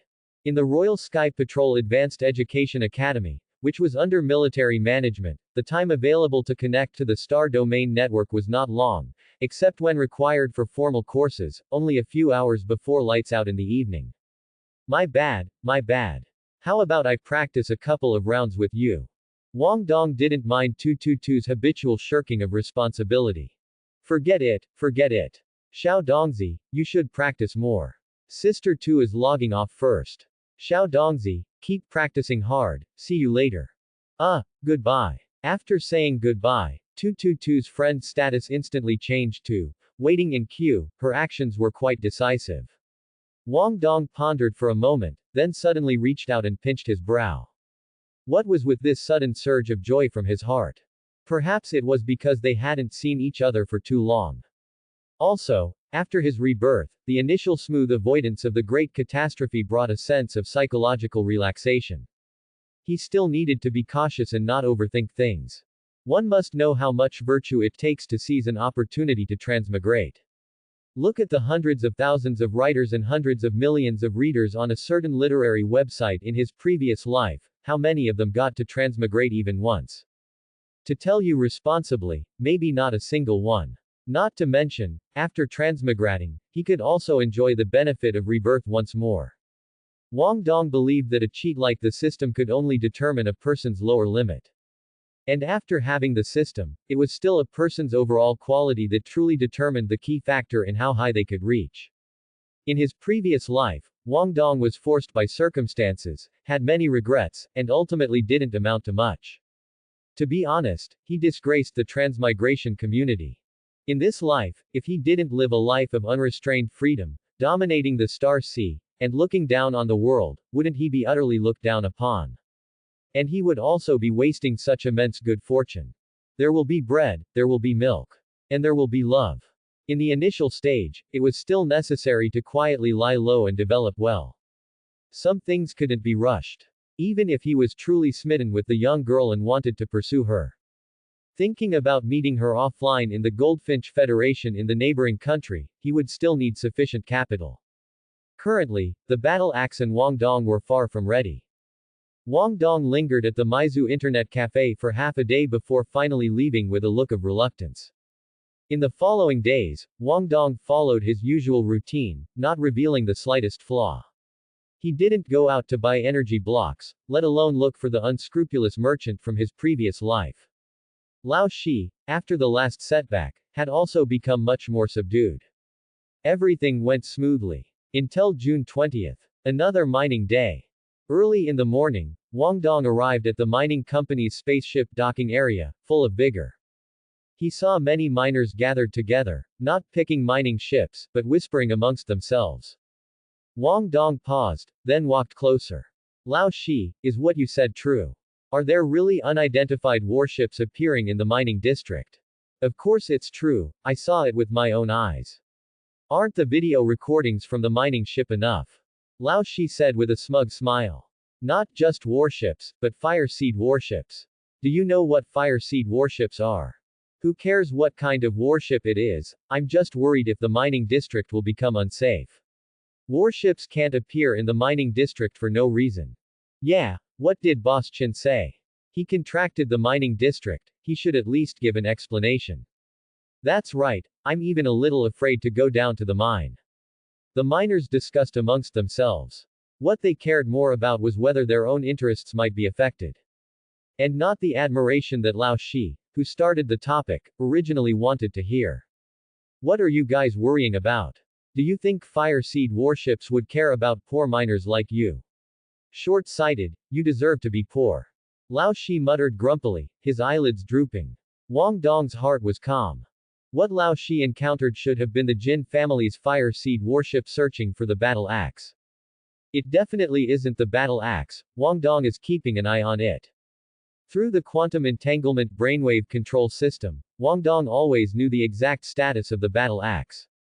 Like the other miners, Wang Dong stepped forward and listened to the news. No miners had left for mining, and even Lao Shi seemed to have come to his senses, with a hint of lingering fear. Encountering a warship in the mining district was not a good thing. In the mining district, people often died for unknown reasons. Even if the warship didn't attack, a close passing could still affect the miners' mining ships. Wang Dong was not in a hurry to leave either. Until the mine owner, Old Chin, rushed over after hearing the news. What are you guys worrying about for nothing? Do warships from big nobles care about you poor fools? The mining district is so vast, do you just happen to run into them? Even if you do, just be sensible and get out of the way. Are you afraid those noble lords will bother with you? Stop dawdling, hurry up and get down to the mines. This month's purchase price is going up by 5%. Old Chin, though unpleasant in his speech, was quite well informed. Without some capability and connections, he wouldn't have been able to contract a mining district. The miners still listened to what he said. Most people thought he made sense. Even the few who still had some doubts couldn't resist the 5% increase in profit. So, before long, the miners began selecting their ships, preparing to go down to the mines. Wang Dong was among them, like a drop of water in a river, showing no abnormality. Stardate 10105, June 22, 1300. Somewhere in the asteroid belt mining area. After a day of mining operations, estimating that he had enough harvest, Wang Dong piloted his mining ship and successfully rendezvoused with the battle axe. He docked the mining ship in the battle axe's cargo hold and unloaded some of the ore onto the battle axe. Some of these minerals were specifically chosen and mined by Wang Dong to be used as auxiliary materials for upgrading the shipboard Fire Seed modules on the battle axe. There were no precious minerals, but common ones were not lacking in this asteroid belt mining area. Wang Dong, familiar with the routine, stepped into the command center. The command center, with only the captain alone, seemed somewhat spacious and desolate. Welcome aboard, Commander, the shipboard AI greeted him at the appropriate moment. Wang Dong smiled slightly. How could he feel lonely on the battle axe? A man's romance, understand. Sitting in the commander's chair, Wang Dong first entered the high-speed human-computer data interaction state. Only in this state could the warship's auxiliary system fully perform its functions. Immediately after, Wang Dong activated option 1 of the system's functions, alien space signal capture. As one unit of low-level energy crystal slowly dissipated in Wang Dong's palm, the shipboard Fire Seed on the battle axe began to react. The flame, which had always been stable, began to rise slightly, as if following a certain pattern, resonating. A moment later, as the low-level energy crystal completely disappeared, the shipboard Fire Seed stabilized. Beep. This ship's Fire Seed has received an alien space signal. The alien space battlefield can be opened. Please confirm, Captain. The shipboard AI's prompt sounded. Wang Dong clenched his fist, the auxiliary system successfully working. It allowed the shipboard Fire Seed on the battle axe to successfully receive an alien space signal even within the complex celestial environment of the asteroid belt. There was no need to rush to those distant cosmic void regions, nor was there any need to wander aimlessly in the cold, dead cosmic void belts, hoping for luck. With the system, Wang Dong could easily enter the alien space battlefield at any point in the cosmic starry sky. Not rushing to enter immediately. The first thing Wang Dong did was activate the Mirage system, putting the battle axe into stealth mode. This was very important. Next, Wang Dong released more than a dozen micro-probes, distributing them in the surrounding airspace. Enter the alien space battlefield. Finally, Wang Dong no longer hesitated and resolutely gave the order. The next moment, the battle axe's engines operated at full speed, the shipboard fire seed surged violently, its light and flames blazing, full of power. Then, with a mysterious ripple enveloping the ship, the battle axe's silhouette vanished from space, instantly teleporting to another time-space. In a blink of an eye, a strong sense of dizziness washed over him. After only a moment, the dizziness receded like a tide, as if it had never appeared. Wang Dong quickly regained consciousness. Unlike the first time, when he almost vomited all over the floor. Before he could fully savor the feeling of entering the alien space battlefield, again, the shipboard AI's prompt message had already sounded. Sky Patrol radar has detected enemy traces. Search results are as follows. Level 1 Interstellar Civilization, Planetary Fortresses, Quantity 2, Threat Level Medium, Warship Units, Quantity 2386, Threat Level Medium, Habitable Planets, Quantity 10, Threat Level Low. The Sky Patrol radar quickly reported the detection results. This was a star system with 12 planets. Among them, 3 were habitable planets, 2 were militarized fortress planets, and a large number of warships were cruising near the star system. Most importantly, a Level 1 interstellar civilization. An interstellar civilization that initially possesses the ability to leave its planetary surface and colonize other planets.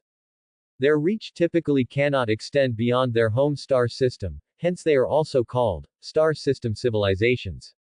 What a huge piece of fat meat. Over 2,000 warships, that number is astonishing. It's enough to reach the ants biting an elephant to death level. However, Wang Dong wasn't worried, it was merely a Tier 1 interstellar civilization. The combat power of their warships was even inferior to a plain Fire Seed warship that hadn't undergone any enhancements. What's more, compared to a plain Fire Seed warship, which only carried 5 standard modules of no quality, the Battle Axe was superior in both the quality of its onboard modules and its enhancement level. Whether it was armor, firepower, or speed, the warships of these Tier 1 civilizations were far inferior to the Battle Axe. As long as Wang Dong didn't act foolishly and insist on head-on confrontation in such a formation battle, he wouldn't die. More crucially, Tier 1 interstellar civilization warships basically wouldn't be equipped with an energy shield, which was another major advantage of the Fire Seed warship. Their standard main cannon couldn't penetrate the Battle Axe's energy shield to inflict effective damage on its armor. He just needed to be careful not to be ganged up on. Tier 1 civilization, ha ha ha ha. Wang Dong laughed heartily, his luck was good. Normally, the enemies a Fire Seed warship encountered in the alien space battlefield weren't all Tier 1 interstellar civilizations. Instead, it depended on the evaluation level of that Fire Seed warship. When a Fire Seed warship's comprehensive combat power evaluation level was below LV5, it mostly encountered Tier 1 interstellar civilizations in the alien space battlefield, with only a small chance of encountering Tier 2 interstellar civilizations. However, when a Fire Seed warship's comprehensive combat power evaluation level exceeded LV5, the probability of encountering Tier 1 interstellar civilizations and Tier 2 interstellar civilizations reached a 20/80th split. It would then become a small chance of encountering Tier 1 interstellar civilizations and a large chance of encountering Tier 2 interstellar civilizations. After exceeding LV10, it would basically no longer encounter Tier 1 interstellar civilizations. Thus, some people jokingly called anything below LV5 the novice period for a Fire Seed warship. The Battle Axe's current comprehensive combat power evaluation level was LV6, so it should have a high probability of encountering Tier 2 interstellar civilizations. The combat power of Tier 2 interstellar civilization warships was clearly higher than that of Tier 1 interstellar civilizations. The Battle Axe's frontal combat power wasn't its strong suit, its 5 standard modules were all fairly common. It was mainly the gold quality Mirage system that boosted its comprehensive combat power evaluation level. Against a Tier 1 interstellar civilization, Wang Dong could bully them with confidence. Against a Tier 2 interstellar civilization, the Battle Axe would struggle. Another reason stemmed from the number of opponents in this alien space battlefield. This time's luck is much better than the first alien space battlefield before my rebirth. Last time I entered an alien space battlefield, it was an exploration fleet from a Tier 1 interstellar civilization, only about 100 ships, and I only got a few dozen source points, which wasn't even enough to fill a tooth gap. Sinking a Tier 1 interstellar civilization warship normally yields about 1 source point. Unfortunately, the Battle Axe was a third-generation ship, with a source point acquisition rate of only 25%, meaning a Tier 1 interstellar civilization warship would only yield 0.25 source points. 100 or so warships, less than 50 source points in total, was indeed not much. This time, however, Guangdong appeared directly within the home star system of a Tier 1 interstellar civilization, so the harvest was clearly predictable. A foreign warship like the Battle Axe suddenly appearing in this prosperous star system did not cause the slightest ripple. In the distant star system, the few patrolling fleets showed no unusual activity. And as time passed, more than 10 minutes after the Battle Axe appeared, this civilization still had no reaction. This wasn't due to any technological issues with the civilization. Any civilization would deploy surveillance equipment within and outside its home star system. This was the most basic self-protection measure. Furthermore, this civilization already possessed the ability to fortress planets and had put it into practice. This indicated they were not a naive, unguarded civilization. Such civilizations usually wouldn't survive 3 chapters in the universe. So, the reason they never discovered the Battle Axe was quite clear. Guangdong smiled faintly. Mirage System. The Battle Axe was in the Mirage System stealth state before entering the alien space battlefield. Evidently, the Mirage System stealth state was not affected by the process of crossing alien space. This was a trick Guangdong had discovered before his rebirth. It was also the main reason he valued the Mirage System as a shipboard module so highly. The stealth state provided by the Mirage System was sufficiently stable. Unlike Guangdong, who possessed a warship game auxiliary system capable of ignoring celestial environments and directly capturing alien space signals. This allowed the Battle Axe to, actively, enter alien space by controlling the time and location of receiving alien space signals. Other Fire Seed warships lacked this ability. Their method of entering alien space was to cruise in cosmic void zones, ready to, passively, receive alien space signals as if by pure luck. Activating the Mirage System required considerable energy, lasted 24 hours, and then needed a 24-hour cooldown. Other Fire Seed warships couldn't control the timing of their entry into alien space, so naturally, they couldn't utilize the Mirage System's stealth function to gain the upper hand upon entering alien space. Guangdong's auxiliary system, combined with the high stability of the Mirage System, brought a whole new advantage. The combined effect of these two wasn't a simple 1+1. Just like Guangdong's current situation, the Battle Axe had clearly appeared in this civilization's home star system, eyeing it covetously.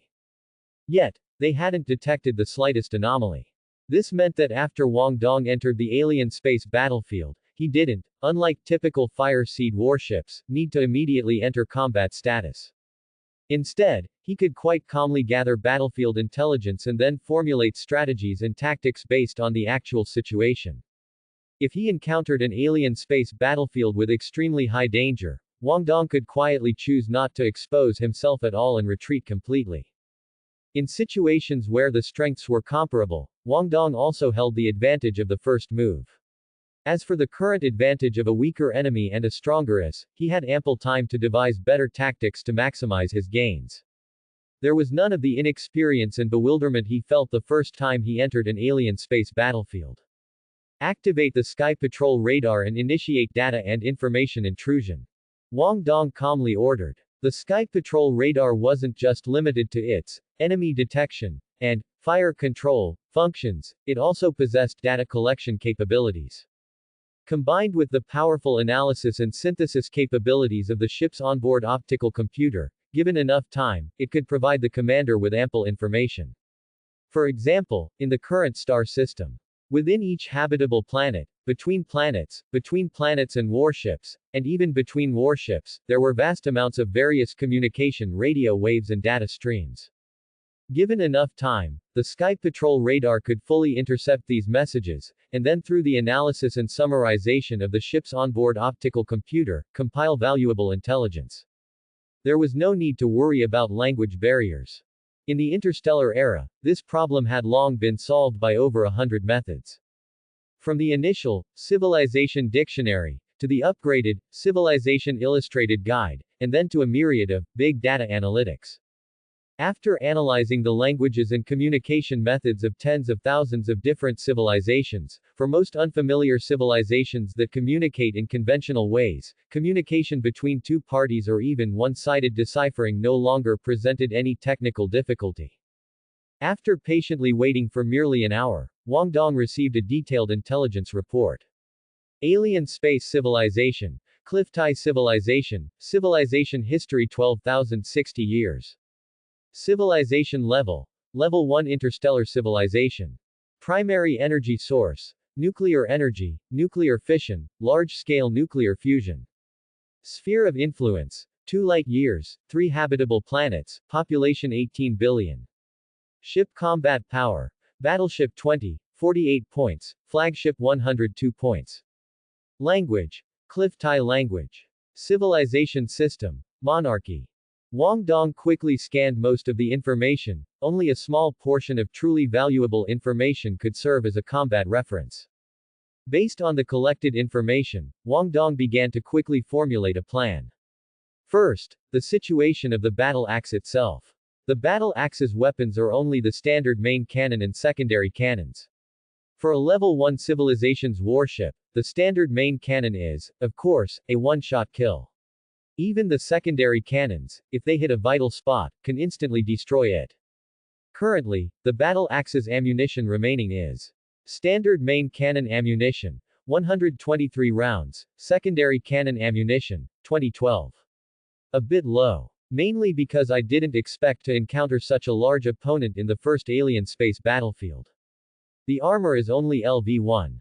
Other parts are fine, but the main thing is to be careful not to be hit too much in the already damaged stern section. Fortunately, the energy shield module installed on the battle axe has been reinforced twice and can play a significant role. Planetary orbital cannons are not to be trifled with, the 2 militarized fortress planets cannot be touched. Compared to the battle axe, an overpowered opponent with a comprehensive combat power rating of LV6, a level 1 interstellar civilization seemed a bit weak. A level 1 interstellar civilization, like the Cliff-Tie civilization at its early stage, might pose a considerable threat to Fire Seed warships with a comprehensive combat power rating below LV5. Against those above LV5, they would be somewhat outmatched. A large amount of data indicates that newly launched LV-0 inches Fire Seed warships, if they don't understand the essence of lying low, often have a high probability of being destroyed in the alien space battlefield. It's not that LV-0 Fire Seed warships are weak. The main reason is that the alien space battlefield is always fought on the opponent's home ground, and the alien space civilization holds an absolute numerical advantage. Hundreds of warships might besiege your single warship at any given time. Once the energy shield's regeneration rate can't keep up, and the shield overloads, if vital parts like engine nozzles are hit, it's game over. Even a fierce tiger can't defeat a pack of wolves, let alone a rookie Fire Seed warship. Any hot-headed commander who rushes in shouting and charging often doesn't last long. Except for lucky ones, who happen to encounter scenarios like small mining fields, observation posts, or remote colonial outposts without armed protection. Most novice Fire Seed warships, in their first few entries into the alien space battlefield, often adopt the 16-character policy: observe from afar, be cautious, hit and run, never look back. Through piecemeal attacks, they painstakingly accumulate some source points to carry out initial module enhancements. As the number of alien space battlefield encounters increases, the accumulated source points also grow, and the Fire Seed warship becomes stronger and stronger. After strengthening 2 or 3 modules, the main problem in each alien space battlefield shifted from mere survival to acquiring as many source points as possible. Then, once the Fire Seed warship's combat power and level reached a certain point and it began to encounter higher-level interstellar civilizations, it would start to lay low and develop survival and source points. This cycle always permeated the Fire Seed warship's journey in the alien space battlefield, like an endless Ouroboros. As for Battle Axe, it had already passed the initial novice phase, reaching LV6. Against an opponent like the Cliftai civilization, which wasn't even strong among level 1 interstellar civilizations, its advantage was quite obvious. The remaining problem is how to achieve the greatest possible results within a mere 24 hours. Wang Dong pondered. First objective: harvest at least 1,000 source points. Wang Dong's first step was to acquire 1,000 source points to change the name of Battle Axe. The name of a Fire Seed warship was determined upon its fusion with the Fire Seed, inscribed within the shipboard Fire Seed, and could not be changed at will. To change it, 1,000 source points were required for a single modification. This was a considerably hefty sum. The warship's name was inscribed within the Fire Seed. Under normal circumstances, Fire Seed warships could not use aliases. When verifying identity, the actual warship name, the Fire Seed code, would inevitably be sent to the other party, as it could not be fooled. Between Fire Seed warships, when their shipboard Fire Seeds exchanged information, no form of deception was possible. The only thing the captain could choose was how much authorization to grant. For example, you could choose to disclose your Fire Seed warship's basic information, such as its name, overall evaluation level, etc., or you could choose to only disclose the warship's name and not its level. You could also choose not to disclose anything, acting as an anonymous entity. However, you couldn't choose to make your Fire Seed warship display a fake name or fake level. Battle Axe was on the Jin family's blacklist. Although it wasn't like the previous life, where two warships fought fiercely in the mining district, directly attracting widespread attention. But as time passed, the arrival of a Jin family Fire Seed warship would inevitably draw the attention of the local forces in the mining area Starfield. With the local forces watching, the Jin family warship's intentions would not be difficult to ascertain. After all, the Jin family's plot to ambush Yuan Shu took place on KQ-03. Never underestimate the intelligence-gathering capabilities of local forces within their own sphere of influence. Going forward, those searching for Battle Axe in the mining area Starfield would not just be limited to a single Jin family warship. If Battle Axe could be found before the Jin family warship, a substantial profit, regardless of how it was handled, would be guaranteed. So Wang Dong's most critical predicament right now was that he himself could only remain on the mining area planet for the near future, and the quantum entanglement brainwave control system had a limited effective range, preventing Battle Axe from venturing far. At the same time, a large number of personnel would be conducting a dragnet search within the mining area Starfield, and Battle Axe could be exposed at any moment. Earning 1,000 source points to change Battle Axe's ID would largely mitigate the risk of such direct exposure. Because the mining area Starfield was a long distance from the nearest cosmic void zone, it was theoretically impossible to enter the alien space battlefield in a short time to obtain enough source points for this renaming operation. Of course, the possibility of Battle Axe itself having a certain reserve of source points could not be ruled out, but at least, compared to Battle Axe, or Anonymous, once Battle Axe's name was changed, its priority on the suspicion list would be much lower. Turning his attention back, each level 1 civilization warship was worth approximately 1 source point. Each 10,000 civilization members were worth 1 source point. Civilization creations yielded source points based on their inherent value, according to a reference ratio, though the individual harvest would mostly not exceed that of a warship. So, generally, warships were prioritized, and when facing habitable planets, population centers were prioritized. Only when neither of these was available would the destruction of civilization creations, such as satellites, mining ships, various equipment, etc., be considered. Battle Axe did not possess large-scale weapons of mass destruction. After all, it was merely a destroyer. Its only standard main cannon and secondary cannons were designed for individual combat units.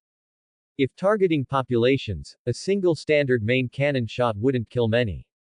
So, on the surface, it seemed Wang Dong's target should be the enemy warships, with over 2,000 of them, enough to be well fed.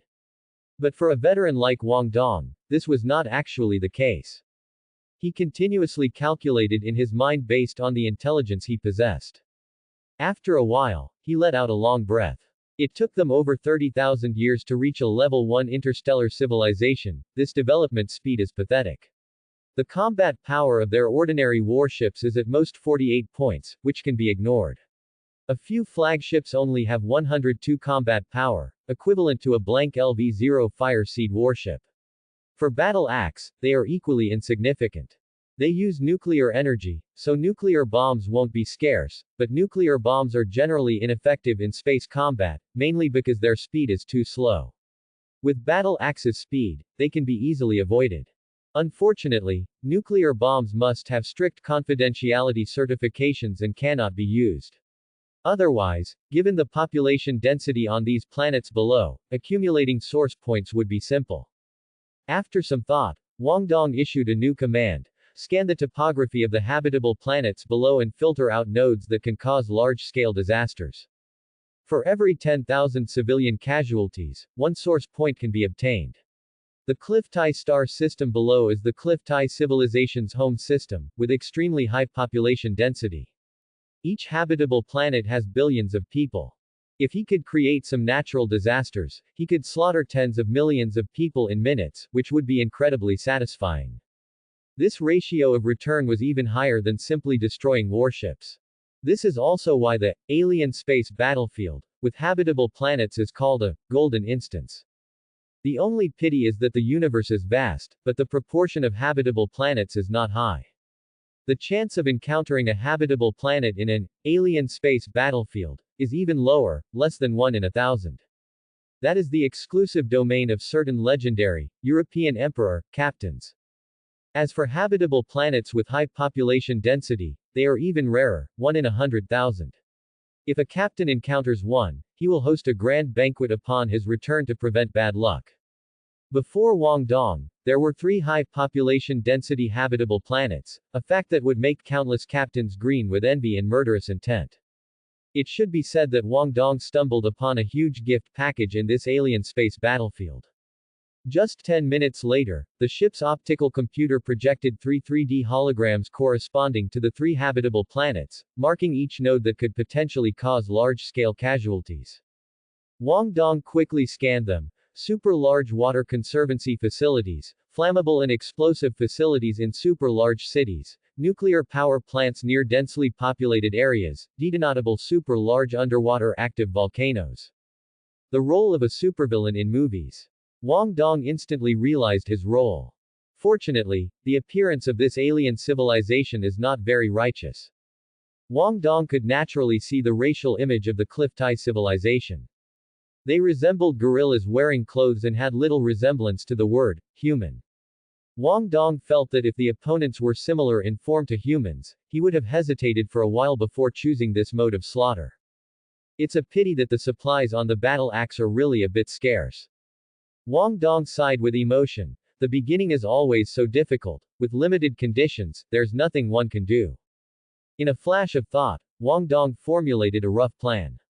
Of course, the battlefield changes rapidly, and the specific implementation will depend on the evolution of the situation. Each alien space battlefield can only last for 24 hours. Once the time is up, the Fire Seed warship will be repelled back into its original universe. With only a little over 20 hours left, Wang Dong no longer hesitated. Following the markings provided by the ship's optical computer, Wang Dong set the starting point of his operation on the 4th planet of the Cliftai star system. This habitable planet has a population of 6.8 billion, 4 super-large cities with populations exceeding 100 million, and 3 super-large water conservancy facilities, totaling 15 nodes to choose from. The subsequent progress was quite smooth. Relying on the stealth effect of the Mirage system, the battle axe easily avoided the patrol fleets cruising within the star system and silently infiltrated the target planet. First, he used the standard main cannon to bombard the flammable and explosive pipelines and warehouses of several super-large cities, then used the secondary cannons to destroy the cities' main firefighting forces, and finally carried out demolition work on the super-large water conservancy facilities. A catastrophe descends, combo. In just 1 hour, the 4 super-large cities on this planet were engulfed in flames. The destruction of the 3 super-large water conservancy facilities caused massive floods. Disasters of water and fire raged across this planet. By consuming only 17 standard main cannon rounds and 36 secondary cannon rounds, the battle axe gained 282 source points. This meant that tens of millions of Cliff Tai civilization members had already perished in the man-made disaster. However, due to the battle axe's 25% source point acquisition rate, the total income was halved and then halved again. The inheritance tax of the Fire Seed warship is indeed terrifying. And this was just the beginning. The disasters of water and fire could not be quelled in the short term, and the casualty figures were still rapidly rising. As time passed, the source points harvested by the battle axe also continued to increase. Standard main cannon ammunition remaining, 106 rounds, secondary cannon ammunition remaining, 1976 rounds, remaining source points, 354. Unfortunately, there are only 24 hours. After exiting the alien space, subsequent casualties will no longer be recorded as achievements, nor will there be any source points to gain. Wang Dong felt some regret. Such water and fire disasters often last far longer than 24 hours, especially floods, where the main impact comes later and is primarily long-term. After all, the flow of floodwaters also takes time. Ignoring the now reacting Cliff Tai civilization, the battle axe rapidly departed from the fourth planet and flew towards another nearby habitable planet. This planet had only 2 super-large cities with populations over 100 million, but 12 cities with populations ranging from 70 to 100 million. Although the loss of life caused by destroying super-large water conservancy facilities was significant, it was slow to take effect. This time, Wang Dong adopted a more direct method: fire. Due to the large number of cities, Wang Dong spent 2 hours on the second habitable planet, expending 21 standard main cannon rounds and 56 secondary cannon rounds, acquiring 352 source points. Standard main cannon ammunition remaining, 85 rounds, secondary cannon ammunition remaining, 1920, source points remaining, 736 points.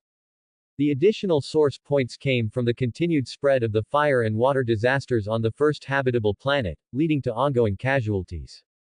At this time, the warships in the Cliff Tai star system had been mobilized and began to deploy defenses above the 3 habitable planets. When the first planet was attacked, the Cliff Tai civilization finally discovered the battle axe, an uninvited guest. However, the mobilization and positioning of warships required time. Moreover, warships of a first-tier interstellar civilization like the Cliff Tai civilization could only navigate in outer space and were unable to conduct planetary descent operations. They could only react passively. Wang Dong paid no attention. It wouldn't be easy for these warships to surround the battle axe. Wang Dong had already visited 2 of the 3 habitable planets in the Cliff Tai star system. On the remaining planet, the Cliff Tai civilization's warships had already completed their deployment. But the surface area of a planet is so vast that a few hundred warships cannot achieve perfect coverage. Wang Dong, without hesitation, leveraged his speed advantage and the protection of his energy shield to slip through a gap in the defense network, descending upon the last habitable planet to wreak havoc. On the third planet, there were 3 super-large cities with populations over 100 million, and 10 cities with populations ranging from 70 to 100 million. This took 1.5 hours, expended 18 standard main cannon rounds and 78 secondary cannon rounds, and yielded 344 source points. Standard main cannon ammunition remaining, 67 rounds, secondary cannon ammunition remaining, 1842, source points remaining, 1133. Wang Dong's primary objective had been achieved. But the slaughter would not stop. The Cliff Tai civilization's fleet had completed its deployment around the 3 habitable planets. However, this was completely useless. With only a mere 700-plus warships above each habitable planet on average, they simply could not withstand the battle axe's sharp breakthrough. With the standard main cannon leading the way, in 10 minutes, aided by the ship's optical computer and sky patrol radar for targeting, 10 standard main cannon shots sank 10 warships, and 120 secondary cannon shots sank 21 warships. Without a major weapon of war like the Mi particle, the battle axe could easily achieve extremely high artillery hit rates. The fire control systems on the Cliff Tai civilization's warships were significantly inferior to those of the battle axe, resulting in pitifully low hit rates at ultra-long distances. The occasional 2 hits only caused a ripple on the battle axe's energy shield, causing it to lose some durability. And this durability was constantly recovering. After breaking through the thin encirclement, Wang Dong then commanded the battle axe to return for a surprise attack, heading back to the first planet. The battle axe's first round of attacks was primarily to create disaster.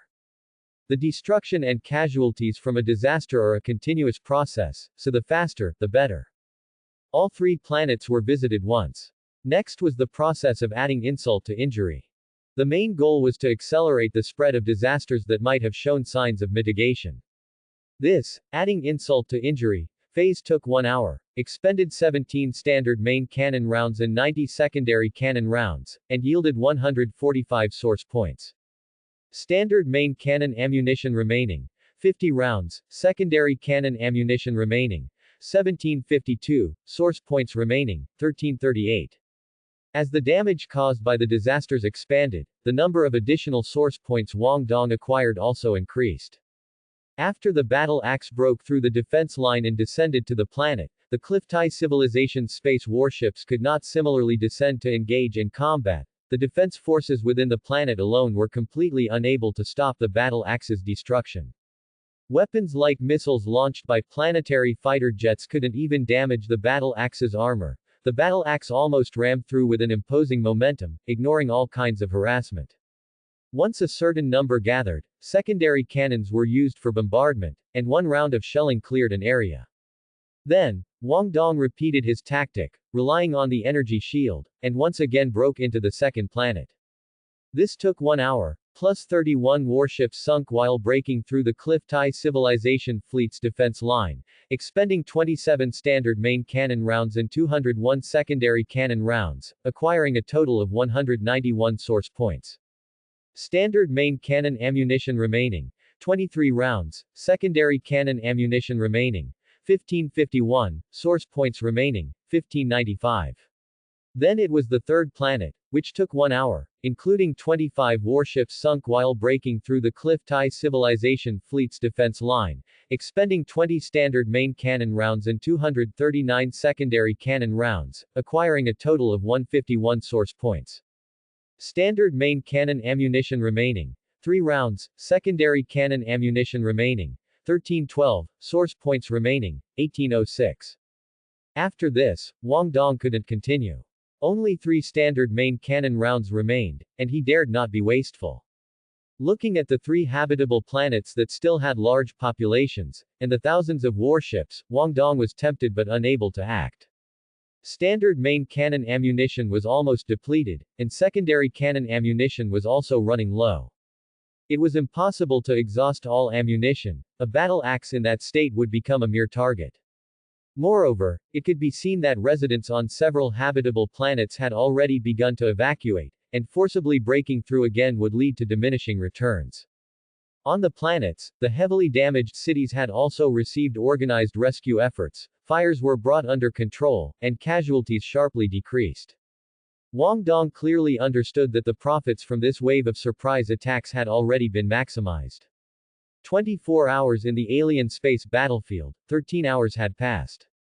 He would only be able to leave after another 11 hours. Facing the well-prepared Cliftai civilization fleet, the battle axe did not charge head-on as it had in previous instances. Instead, it changed course, avoided the orbits of 2 militarized fortress planets, and slowly retreated out of the star system. The Cliftai civilization immediately reacted. A large fleet consisting of 5 flagships and 500 combat ships emerged in formation, launching an assault on the battle axe. The remaining nearly 2,000 warships formed a second battle line behind them, slowly advancing in an arc formation. Very decisive. They understood that with the combat power displayed by the battle axe, a defense line formed by a small fleet would be unable to stop its breakthrough. So, they simply withdrew the planetary guard and used their entire main force to pursue and encircle the battle axe. Wang Dong silently gave a thumbs up to the Cliftai civilization's commander. Wang Dong indeed had no interest in entering such a dense formation. If it were during the battle axe's prime, he might have been able to charge in and out 3 times, at the cost of minor damage to the armor and ship hull structure. But now, the battle axe was out of ammunition and had no means to retaliate. Wang Dong had no intention of starting another battle, the gains were already enormous. Perhaps, by charging a few more times, relying on the battle axe's high speed and rapid-fire secondary cannons, he could still take down dozens of warships. However, Wang Dong no longer cared about the mere 10 or so source points of profit after the discount. After eating and drinking his fill, it was time to go home and sleep. Facing the military might of the Cliff Tai civilization fleet, the battle axe's engine output slowly increased, and it began to accelerate. 3 hours later, the battle axe flew out of the Cliff Tai star system. The Cliff Tai civilization fleet remained within the star system, only dispatching dozens of warships to trail the battle axe from a distance until it was out of radar range. There were still 8 hours before exiting the alien space, and there were no enemies in sight. Wang Dong finally relaxed. A level 1 interstellar civilization did not have the capital to pursue the battle axe. As for whether the Cliff Tai civilization might seek assistance from a higher-level interstellar civilization, that was not something to consider in the short term. The vast star sea and endless distances were the greatest limitations for all interstellar civilizations. Although the continuous battle for more than a dozen hours was not intense, because he operated the warship alone, he had to enter high-speed human-computer data interaction mode, which still consumed a lot of Wang Dong's physical and mental energy. The battle finally ended, and the relaxed Wang Dong felt a sense of exhaustion. At the same time, a strong feeling of hunger came from his stomach. After entering the alien space battlefield, he had not had a drop of water for more than a dozen hours. Fortunately, the battle axe's reserves of living supplies were quite abundant. After requesting it from the ship's optical computer, a sumptuous breakfast was placed before Wang Dong within a few minutes. Breakfast? No problem. Wang Dong entered the alien space around 1300 on June 22, star calendar year 10105. 16 hours later, the current time was around 5 o'clock on June 23, which could barely be considered breakfast time.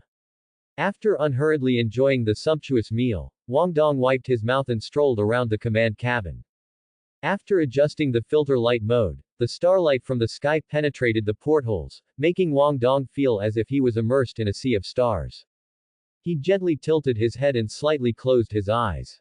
Wang Dong smiled freely. The first alien space battlefield, which was a full 6 months earlier than before his rebirth, was complete.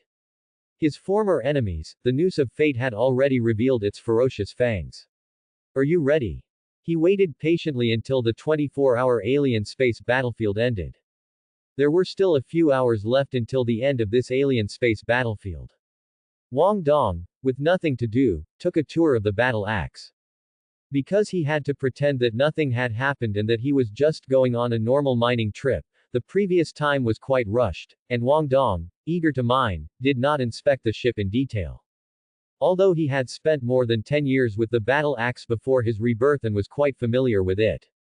But then was then, and now was now. Without using the magnetic levitation disc, Wang Dong once again walked around the battle axe on foot. The pond belonged to the Scout-class destroyer. The ship hull structure was 323 meters long, with a maximum width of 70 meters and a maximum height of 75 meters. The main functional areas were divided into 4 layers. There was 1 command cabin, several operation cabins, dozens of crew cabins, 1 medical cabin, 1 reception cabin, and 3 cargo holds located in different positions on the ship hull structure. Additionally, there were more than 20 other functional cabins, such as entertainment cabins, conference cabins, and spare cabins. For Wang Dong, who was currently alone, it was simply too vast. In reality, a normal Fire Seed warship could not be operated by just 1 crew member, the captain. Finally, after returning to the command cabin, Wang Dong let out a satisfied sigh. Inventory of gains. Remaining source points, 1876 points. A beautiful number, shimmering with brilliant golden light in Wang Dong's eyes. The source points increased from the original 12 points to 1876. An increase of 1,864 points. What did this mean? According to Wang Dong's experience before his rebirth, an ordinary Fire Seed warship would gain anywhere from dozens to hundreds of source points from each alien space battlefield. On average, the income from 1 alien space battlefield was about 100 source points. The average income is low, and the risks are high. Wang Dong has an auxiliary system, so the battle axe's frequency of entering the alien space battlefield will be much higher than that of an average Fire Seed warship. An average Fire Seed warship enters the alien space battlefield no more than twice a year on average, because alien space signals are difficult to capture. Wang Dong is different. Utilizing the shipboard Fire Seed's 1-month cooldown, Wang Dong can enter the alien space battlefield up to 12 times a year. That's 6 times the average. Having an auxiliary system is just that ruthless. Of course, it's not to say that this alien space battlefield was perfect. If it weren't for the battle axe's mere 25% source points acquisition rate, the remaining source points figure should have been 7,456. And the vast majority of the source points the battle axe obtained this time came from eliminating members of the Cliftai civilization. For every 10,000 civilization members eliminated, 1 source point is obtained. With a 25% source points acquisition rate, obtaining 1681 source points means that Wang Dong only caused over 70 million deaths in this rich star system with a total population of over 10 billion. That's less than 1% of the total population. The main reason, naturally, is that the battle axe itself currently does not possess large-scale destructive weapons, and its ammunition reserves are severely insufficient. As a result, even such an opportunity couldn't be seized. But Wang Dong was still generally satisfied. Limited hardware facilities are an objective reality. After all, who could have known that the first alien space battlefield after his rebirth would encounter such a large piece of fat meat? Not a fault of war, Wang Dong was very open-minded. As long as he can survive peacefully, Wang Dong doesn't think he will lack source points in the future. Moreover, the name change fee that he had originally planned to accumulate through multiple alien space battlefields was surprisingly acquired all at once, which already made Wang Dong quite surprised. Next, it's time to solve the current predicament. The first step is to change the name of the battle axe. He linked to the shipboard Fire Seed and selected to re-engrave the warship's name. Very smoothly, the command was accepted. Please enter the warship name you wish to change to. Dawn, Wang Dong said, full of ambition. Dawn, after all, symbolizes new life and hope. Sorry, the name you entered is already in use. Dawn Goddess, Wang Dong frowned slightly. Sorry, the length of the name you entered exceeds the allowed length for a destroyer. Wang Dong, he almost forgot, destroyers, as the most basic form of Fire Seed warships, are indeed a little discriminated against in some aspects. Another 7 or 8 names were taken. Eagle. Wang Dong exclaimed in exasperation. Sorry, the name you entered is already in use. After more than a dozen names, racking his brain. White Crane. Wang Dong was dejected. Sorry, the name you entered is already in use. Wang Dong. Wang Dong finally understood why most of the Fire Seed warships he had encountered, whether it was Yuan Shu's battle axe, or the Jin family's scimitar, dagger, longsword, greatsword, and other names he had fought against, all seemed so uninspired. Reality is not a novel, where minor characters' names don't matter and can be chosen randomly. In reality, every Fire Seed warship is the captain's cherished possession. And how could those who could become captains be ordinary people? The names of their own warships were definitely carefully selected. The reason why names like battle axe, scimitar, dagger, etc. still appear is simply because the predecessors have already taken all the good names, leaving no path for the successors.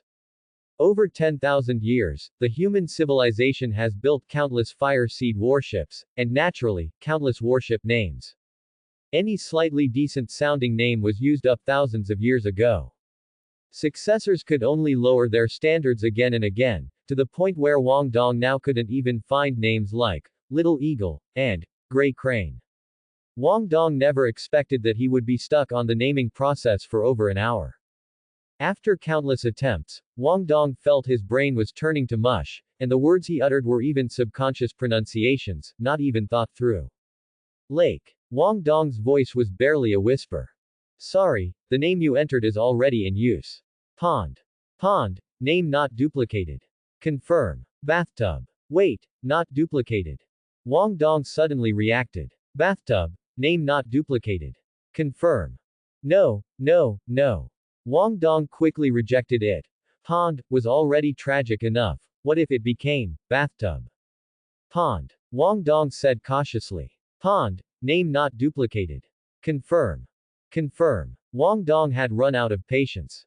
Pond is pond, at least it's one level higher than bathtub. This operation will consume 1000 source points. Confirm. Confirm. He answered very readily. Esteemed Captain, the battle axe has been successfully renamed to Pond. This change will be recorded in the logbook. If you wish to change the warship name again, it will cost 2000 source points. Phew, it's finally done. Wang Dong put his hand to his forehead, greatly relieved. Wang Dong was truly speechless. He had been stuck for over an hour on what he thought would be the simplest step. He pinched the bridge of his nose, refocused his mind, and began the next steps. Simply changing the name isn't enough to completely mask the suspicion surrounding the battle axe. No, the pond now. Because the pond's stern armor was severely damaged before, this characteristic is very obvious. It costs 1000 source points to change a warship's name. What if the previous battle axe happened to have more than 1000 source points remaining? Moreover, there are also some special additional modules that can also change a warship's name. So, just changing the warship's name isn't secure enough. Consume source points to repair the warship's damage. The physical structure of a Fire Seed warship is actually not much different from an ordinary warship. For example, its armor is also smelted from alloys, and its performance parameters are the same as those of an ordinary warship. However, after these alloy armor plates are installed on a Fire Seed warship, their performance far exceeds that of ordinary warships. This is due to the existence of the Fire Seed. This miraculous creation, the Fire Seed, can emit energy fluctuations to buff various modules of the entire warship. The warship is actually just a carrier. The Fire Seed is the core soul. The so-called source points enhancement doesn't enhance the warship itself, but rather the shipboard Fire Seed. Normally, the corresponding module enhancement does not change the module itself, but rather the shipboard Fire Seed's buff to that module. The LV.2 standard main cannon on the pond, after being removed, has no difference in performance from a standard main cannon on an ordinary warship. Conversely, if a standard main cannon of the same specification is installed on the pond, it will become an LV.2 standard main cannon under the blessing of the shipboard Fire Seed on the battle axe, with several times the power of an unenhanced warship standard main cannon. Repairing a damaged Fire Seed warship is not difficult. Most low-quality standard modules with similar technology can be repaired by simply going to a repair shop for ordinary maintenance. For severely damaged ones, simply replacing them with the same model module is simple and convenient. Of course, this replacement is limited to identical components, such as replacing a standard main cannon with a standard main cannon, or a standard engine with a standard engine. These unranked modules have long been standardized for production, and even with the special requirements of Fire Seed warships for shipboard modules, mass production can be achieved to a certain extent. But if a different type of standard main cannon is used to replace the original standard main cannon, for example, a blue quality burst cannon replacing the standard main cannon on the pond, then the previous enhancement level of the shipboard Fire Seed on the standard main cannon cannot be inherited. The burst cannon must be re-enhanced starting from LV.0. As for many shipboard modules with dissimilar technologies, or those that even involve cross-civilization operations, they cannot be repaired by this method. In emergency or special situations, Fire Seed warships also have a unique self-rescue method. Consume source points for automatic repair. It's convenient, environmentally friendly, and the repair effect is incredibly good. The only drawback is, this repair method is even more expensive than microtransactions. Source points are such a valuable resource, directly related to the growth of a Fire Seed warship. It can be said that every single point is the lifeblood of a Fire Seed warship. And the consumption for repairing with source points is not just a little bit. Just like what Wang Dong is doing now. Activate source points repair mode. The damage control status of this warship is as follows. Armor damage 38%, hull damage 4%. The schematic diagram is as follows. Please select the repair location. Repair the stern armor. Wang Dong calmly made his request. As for source points, old ones must go for new ones to come. Repair stern armor. The armor damage for this section is 90%, accounting for 10% of the total armor. The armor enhancement level of this warship is LV.1. This repair will consume 210%. 90% equals 18 source points, and the repair time will be 18 minutes. Please note that during the repair period, the armor module cannot function normally. Although mentally prepared, Wang Dong still frowned slightly.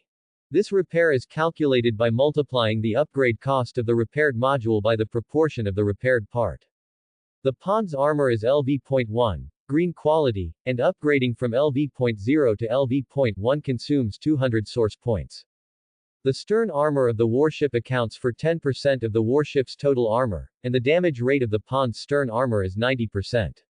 Multiplying these three values gives a final figure of 18 points.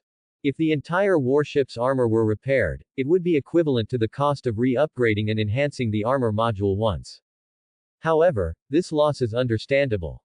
After all, it is a direct physical change, so a higher consumption is normal. But compared to going to a factory for repairs, the cost-effectiveness is much lower. Repairs only require currency circulating among the civilian class, not precious high-end resources like source points. Even if he couldn't afford it, he had to repair it. Confirm repair. It was essential to patch up this flaw. Wang Dong dared not let the Pond enter any repair shop for maintenance, because such specific damage could easily arouse suspicion, and Wang Dong could not afford suspicion. Confirm repair, consuming 18 source points, taking 36 minutes. Starting repair, countdown. Remaining source points, 846. The name has been changed, the damage has been repaired. The two major flaws are gone, but this can only avoid the crudest of screenings. Wang Dong's thinking was very clear. The name, Battle Axe, would definitely expose it. If the damaged stern armor was discovered, it would be highly suspicious, almost certainly leading to exposure. Changing it to the intact Pond would not expose it immediately, but suspicion would still exist. If the first round of large-scale searches failed to find the wreckage of the battle axe, then the next step of the search would be even more stringent. This applied to the Jin family, the local forces of the mining area Starfield, and even other hyenas who would rush over upon hearing the news. Given his identity as an ordinary miner, Wang Dong could not explain how he obtained ownership of the pond. Therefore, Wang Dong and the pond were still not out of danger. Fortunately, the number of source points harvested this time far exceeded Wang Dong's expectations, enough to implement the ultimate plan. While he was deep in thought, the stern armor had already been repaired. However, Wang Dong did not immediately choose to upgrade the armor. Instead, he issued an instruction to continue repairs. Repair all ship armor. The original intention of repairing the stern armor was, of course, to give the pond a complete makeover, because when it was previously in Yuan Shu's hands, the original battle axe had engaged in multiple skirmishes with Jin family warships. Its hull armor was damaged in many places, with the stern being particularly severe and distinctly characteristic. But even after the stern armor was repaired, it did not mean that the pond could completely achieve a makeover effect, because damaged parts of other armor sections could still be noticed by attentive individuals through image comparison. Although the pond had just experienced another battle with the Cliff Tai civilization and also sustained some minor attacks, which covered up many of the original traces, the traces produced by the battle with the Cliff Tai civilization were also something Wang Dong needed to conceal. Therefore, merely giving the order to repair the stern armor was a bit hasty. Wang Dong promptly realized this flaw and immediately corrected it. Repair all ship armor. This repair will consume 29 source points and take 29 minutes. Compared to the previous repair, it took less time. The severity of the damage was different. The stern armor was severely damaged, and the difference from other parts with minor damage was obvious. After a while, the pond's armor modules were restored to new, showing no traces of previous battles. The effect of source points was quite miraculous and powerful. Upgrade armor from LV.1 to LV.2. After confirming that all ship armor had been repaired, Wang Dong issued the upgrade command. Consume 200 source points and 20 tons of Yutai mine to reinforce standard armor green LV.1 to LV.2, taking 1 hour. Confirm. Confirm. This low-quality shipborne module's auxiliary materials required for upgrading were relatively common and could be mined in the asteroid belt mining area of the mining area starfield. Wang Dong had already collected a certain amount during the mining process. Remaining source points, 617. The time consumed for reinforcing shipborne modules was related to their reinforcement level. From LV.1 to LV.2, it only required 1 hour. However, from LV.2 to LV.3, it would require 2 hours. Time passed quickly. Standard Armor Green LV.2 upgrade complete.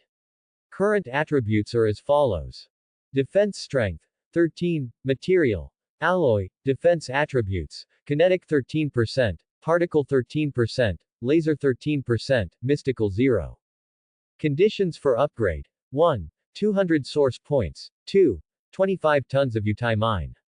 Not much change. Green quality shipborne modules required 200 source points for each upgrade, which remained unchanged. Only the demand for auxiliary materials increased slightly. Wang Dong checked the time. There were about 5 hours left before this alien space battlefield would end. There was still plenty of time. Upgrade Sky Patrol Radar from LV.1 to LV.2. Consume 100 source points and 3 tons of copper ore to reinforce Standard Sky Patrol Radar LV.1 to LV.2, taking 1 hour. Confirm. Confirm. Reinforcement started. Countdown. Remaining source points, 517.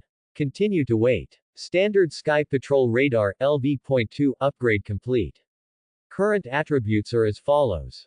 Detection range, 11. Accuracy, 11. Conditions for upgrade. 1. 100 source points. 2. 3 tons of copper ore. No quality modules only required 100 source points for each upgrade. It was very cheap, but its growth potential was also low, and its potential was limited. Each reinforcement upgrade resulted in a very small increase in attributes. Given a choice, Fireseed warships generally would not spend precious source points on such no-quality modules. Compared to no-quality modules, green-quality modules had a higher upgrade potential. Comparing the two modules Wang Dong just upgraded. The green-quality armor module, after upgrading, increased its defense strength and defense attributes by 2 units.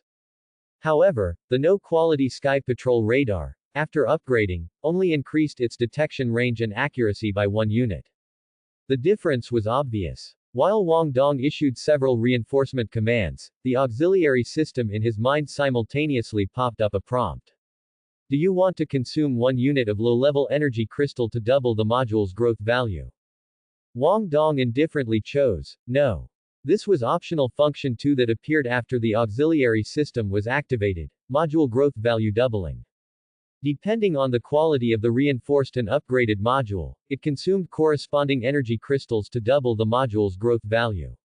If he chose yes, then the green quality armor module, after upgrading, would have its defense strength and defense attributes increased by 4 units.